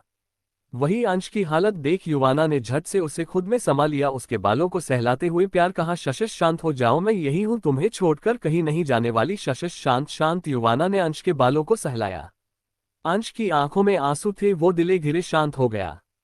युवाना ने अंश के चेहरों की को हाथों में भरा और पहले उसकी आंखों को एक एक कर चुमा, फिर उसके माथे और फिर उसके होठों को। ड्रोमत में मजाक कर रही थी, मैं तुम्हें छोड़कर कहीं नहीं जाने वाली, ना आज ना कल और ना कभी, तुम तो मेरी जान हो जान, युवाना ने कहा और अंश को अपने सीने से लगा लिया। तभी अंश ने अपने कैप्टे हाथ से अपनी छोटी उंगली को टेढ़ा कर आगे बढ़ाया। वो युवाना से प्रोमिस मांग रहा था कि वो कभी उसे छोड़कर ना जाए। युवाना ने अंश की मासूम हरकत देखी तो मुस्कुराते हुए उसकी उंगली में अपनी उंगली उलझाते हुए कहा, प्रोमिस। अंश बच्चों की तरह मुस्कुराने लगा। ओ मेरा बच्चा, युवाना ने अंश की नाक को खींचते हुए प्यार से कहा, पर नाक में दर्द होने के कारण अंश ने युवाना को घूरा। युवाना ने आंखें छोटी कर उसे देखा और उसके होठों को झट से पकड़ लॉलीपॉप की तरफ चूसने लगी। कुछ देर बाद दोनों बाहर आए। अंश ने इस वक्त बाथरोब पहन रखा था और युवाना ने अपने बदन पर टॉवल लपेट रखा था। युवाना सबसे पहले अपने कपड़े निकाले और अंश की तरफ पीठ की और अपना सिर घुमाकर अंश को देखते हुए अपने जिस्म से टॉवल हटा दिया। अंश जो युवाना को देख रहा था उसकी नजरें युवाना पर ही रुक सी गई। अंश की नजरें अपने ऊपर पाकर युवाना के होठों पर मुस्कान तैर गई। एक एक कर अंश के सामने युवाना ने अपने कपड़े पहने। युवाना ने एक व्हाइट कलर का सेमी लॉन्ग जंपसूट पहना था। खुद के तैयार होने के बाद युवाना ने अंश को एक टी शर्ट और पैंट पहना दी और उसे शूज पहनाकर रेडी किया। तब तक ब्रेकफास्ट भी आ गया था। युवाना ने अंश को पूरा फ्रूट सलाद खिला दिया और अपना भी ब्रेकफास्ट किया। तभी युवाना की नज़र टेबल पर रखी अंश की दवाइयों पर गई। उसे देख युवाना ने उन मेडिसिन को अपनी जेब में रखा और अंश को लेकर महल के पीछे वाले हिस्से में चली गई। वहीं दूसरी तरफ किरण यामिनी के कमरे के दरवाजे पर खड़ी थी। अब आगे किरण ने धीरे से यामिनी और देवांश जी के कमरे का दरवाजा धकेला और चोरों की तरह अंदर आए। अंदर आकर कमरे को देख उसका मुंह खुला का खुला रह गया। कमरा बहुत बड़ा था। बड़ा बेड, ड्रेसिंग टेबल भी काफी शानदार था। किरण की नजर ड्रेसिंग टेबल पर रखे यामिनी के सोने के कंगनों और मेकअप पर गई, जिसे देख किरण मुस्कुराते हुए मिरर के सामने चेयर पर बैठ गई और होठों पर लिपस्टिक लगाते हुए खुद से ही कहा, खुसट बुढ़िया मरने की जगह यहाँ इस बड़े से महल में अभी तक आराम से जी रही है। हुहू अगर जल्दी मरेगी नहीं तो इस सब में राज कैसे करूगी। किरण का कहते कहते मुंह बन गया। उसने अपने होठों को गोल किया और मस्कारा उठा लिया। अगर छोटा सा लगा लूंगी तो उस बुढ़िया के का कुछ चला नहीं जाएगा, कहकर किरण ने मरकारा लगा लिया। तभी उसकी नजर अलमारी पर पड़ी, जिसे देख किरण बड़ी अदा से खड़ी हुई और अलमारी को खोलकर देखा तो उसकी आंखें बड़ी बड़ी हो गई। हाय, इतनी महंगी और खूबसूरत साड़ियां। किरण ने आहें भरते हुए एक साड़ी ली और अपने ऊपर डालकर देखी। हाय किरण, तेरे ऊपर आकर ये साड़ी तो और भी खूबसूरत हो गई। एक काम करती हूँ, इसे रख ही लेती हूँ, बुढ़िया का बाद में देखेंगे। किरण ने वो साड़ी साइड में रख दी। वो अलमारी की तरफ मुड़ी, तभी उसकी नज़र सामने लॉकर पर गई, पर पासवर्ड होने के कारण उसका मुंह उतर गया। वो जैसी ही दूसरी साड़ी लेने लगी थी कि तभी अचानक से किसी ने उसके बालों को कसकर पकड़ और उसे जमीन पर गिरा दिया। भिकारन कही कि तेरी इतनी हिम्मत कि तू मेरे कमरे में आकर मेरी चीजों को छुए। यामिनी ने जमीन पर गिरी किरण को देखते हुए गुस्से से कहा। वही किरण गुस्से से खड़ी हुई और उसने दांत पीसते हुए कहा, चुड़ैल वही सिर्फ देखी तो रही थी, कौन सा तेरा कमरा उठाकर भागी चली जा रही थी जो तेरी इतनी जल रही है। किरण ने अपनी कमर को सहलाया। उसकी कमर पर चोट लगी थी। यामिनी ने गुस्से से किरण के बालों को पकड़ा और खींचते हुए उसे कमरे से बाहर धक्का दिया और गुस्से से कहा, तेरी यही औकात है समझी, कहकर उसने गुस्से से दरवाजा बंद कर दिया। किरण ने दरवाजे को घूरकर देखा और दांत पीसते हुए कहा, साली यामिनी, तू मेरी औकात मुझे बार बार याद दिलाती है ना, लेकिन अब मैं तुझे तेरी औकात याद दिलाऊंगी। वो दंदनाते हुए चली गई। वही कमरे के अंदर यामिनी ने वो साड़ी जो किरण ने साइड में रखी थी उसे उठाकर कचरे के डिब्बे में डालते हुए कहा, इन दोनों लड़कियों का मुझे कुछ ना कुछ तो करना पड़ेगा, वरना वो दिन दूर नहीं जब मेरा राज देवांश के सामने होगा और मैं मेरा बेटा घर से बाहर होंगे। कहते वक्त यामिनी के चेहरे पर दो एक्सप्रेशन थे, एक गुस्से का तो दूसरा अपने राज के सामने आने का। वही दूसरी तरफ महल के पीछे वाले हिस्से में युवाना और अंश दोनों सोफे पर बैठे थे। युवाना अंश के पैरों की मसाज कर रही थी ताकि अंश के पैरों की जाम हुई नसें ढीली पड़ जाए और वो अपने पैरों की हलचल कर सके। अंश काफी हैंडसम था, पर बीमारी और ठीक से खाना ना मिलने के कारण वो काफी पतला हो गया था। फिर भी युवाना की जान था वो, क्योंकि युवाना उसके रंग रूप को नहीं उसकी मासूमियत फिदा थी। जल्दी से ठीक हो जाना और जल्दी ही मेरी गोद भर देना। युवाना ने शरारती स्माइल करते हुए अपने थरकी हाथों को अंश की कमर के आसपास फिराते हुए कहा। अंश जो आराम से बैठा था उसके कान जलने लगे। वो इधर उधर देखने लगा। पहले कभी उसके साथ ऐसी बातें और हरकतें किसी ने नहीं की थी। अंश को शर्माते देख युवाना ने उसके ऊपर घिरे घिरे झुकते हुए उसके गालों पर उंगली फिरते हुए घिरे से सेक्सुअल वाइज में कहा, शर्मा तो ऐसे रहे हो जैसे ठीक होने के बाद संन्यास ही ले लोगे। अंश के होठों के करीब बढ़, क्या ठीक होने के बाद तुम नहीं चाहोगे कि मैं पूरी तरह से बिना कपड़ों के बिस्तर पर तुम्हारा नीचे मीठे दर्द भरी सिसकियां भरूं और तुम मेरे ऊपर हाफते हुए मेरी गहराइयों में जाते रहो। कहते वक्त युवाना के भाव ऐसे थे मानो जो उसने कहा है वो सच में अभी उसके साथ हो रहा हो। उसके चेहरे पर मदहोशी भरी थी। उसके हाथ अंश की टी शर्ट के अंदर उसके सीने को सहला रहे थे। वही हमारे अंश बाबू की हालत तो खराब हो रही थी। वो अपना गला गिला कर रहा था बार बार, क्योंकि युवाना जो उसके ऊपर झुकी हुई थी उसकी उभारों हल्की हल्की दिख रही, जो अंश को अलग ही फीलिंग से भरी रही थी। आहा Ansh darling, I think I need your penis, Yuvana ने अचानक से अंश के कान में फुसफुसाते हुए कहा। युवाना की बात सुनकर अंश के होठों के कोने मुड़ गए।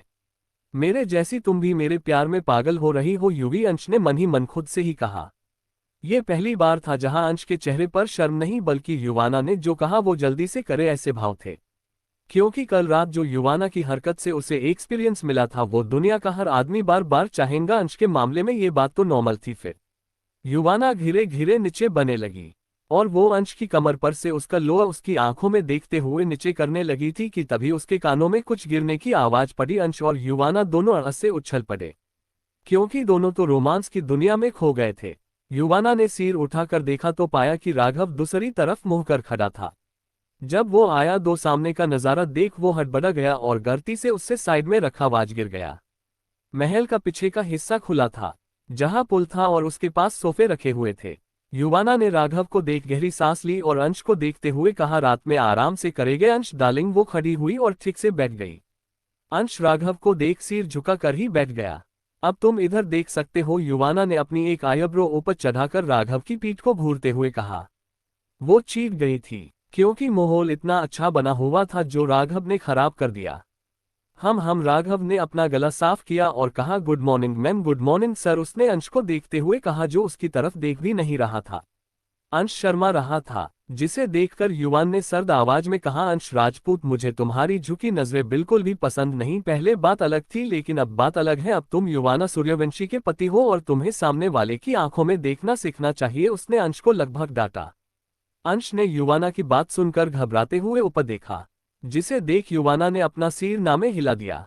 उसने अपने पास रखी मेडिसिन राघव को देते हुए कहा, लब में इन मेडिसिन को टेस्ट कराकर पता लगाओ कि ये मेडिसिन किस बीमारी की है। राघव ने वो मेडिसिन ली और कहा, कल सुबह तक इसकी रिपोर्ट मिल जाएगी मैम। हम क्या उसका पता चला? युवाना ने कहा। नहीं मैम, अभी तक तो नहीं, राघव ने सिर झुकाकर कहा। राघव मुझे वो लोग बिल्कुल भी पसंद नहीं जो अपना काम दिए वक्त पर ना करे, युवाना ने घूरते हुए सर्द आवाज में कहा। सिर्फ 3 दिन दीजिए मैम, मैं उसे लाकर आपके सामने खड़ा कर दूंगा, राघव ने कहा। युवाना ने उसे जाने का इशारा किया। उसके जाने के बाद युवाना की नजर अंश पर गई जो घबरा रहा था। युवाना की बातों की टोन अंश को अच्छी नहीं लगी। युवाना ने गहरी सांस ली और अंश के सिर को अपनी गोद में रख प्यार से कहा, अंश जानती हूँ तुम्हें मेरी बात पसंद नहीं आई पर तुम्हें खुद को बदलना होगा मेरी जान। तुम्हें स्ट्रोंग बनना होगा ताकि तुम यामिनी और अर्धव से तुम किए हर जुल्म का बदला ले सको। जब तुम बदला लोगे तो देखना तुम्हारे मन को कितना सुकून मिलेगा। अंश की आंखों में देखते हुए सर्द आवाज में, जो भी हमारे सामने औकात भूल कर खड़ा हो तो उसे उसकी औकात याद दिला देनी चाहिए। मैं चाहती हूँ कि तुम पूरी तरह से ठीक हो जाओ और अपना बदला लो और ऐसा लो कि यामिनी और अर्धव को जीते जीते नर्क दिए। कहते वक्त युवाना की आंखें ही आग उगल रही थी। वही युवाना की बात सुनकर अंश की आंखों भी गहरी हो गई। रात का वक्त था। महल में डाइनिंग टेबल पर देवांश जी, यामिनी और अर्धव किरण डिनर के लिए बैठे हुए थे। तभी लिफ्ट का दरवाजा खुला और युवाना अंश की व्हीलचेयर को धक्का देते हुए वहां आए। देवांश जी को छोड़ यामिनी और अर्धव हैरान थे।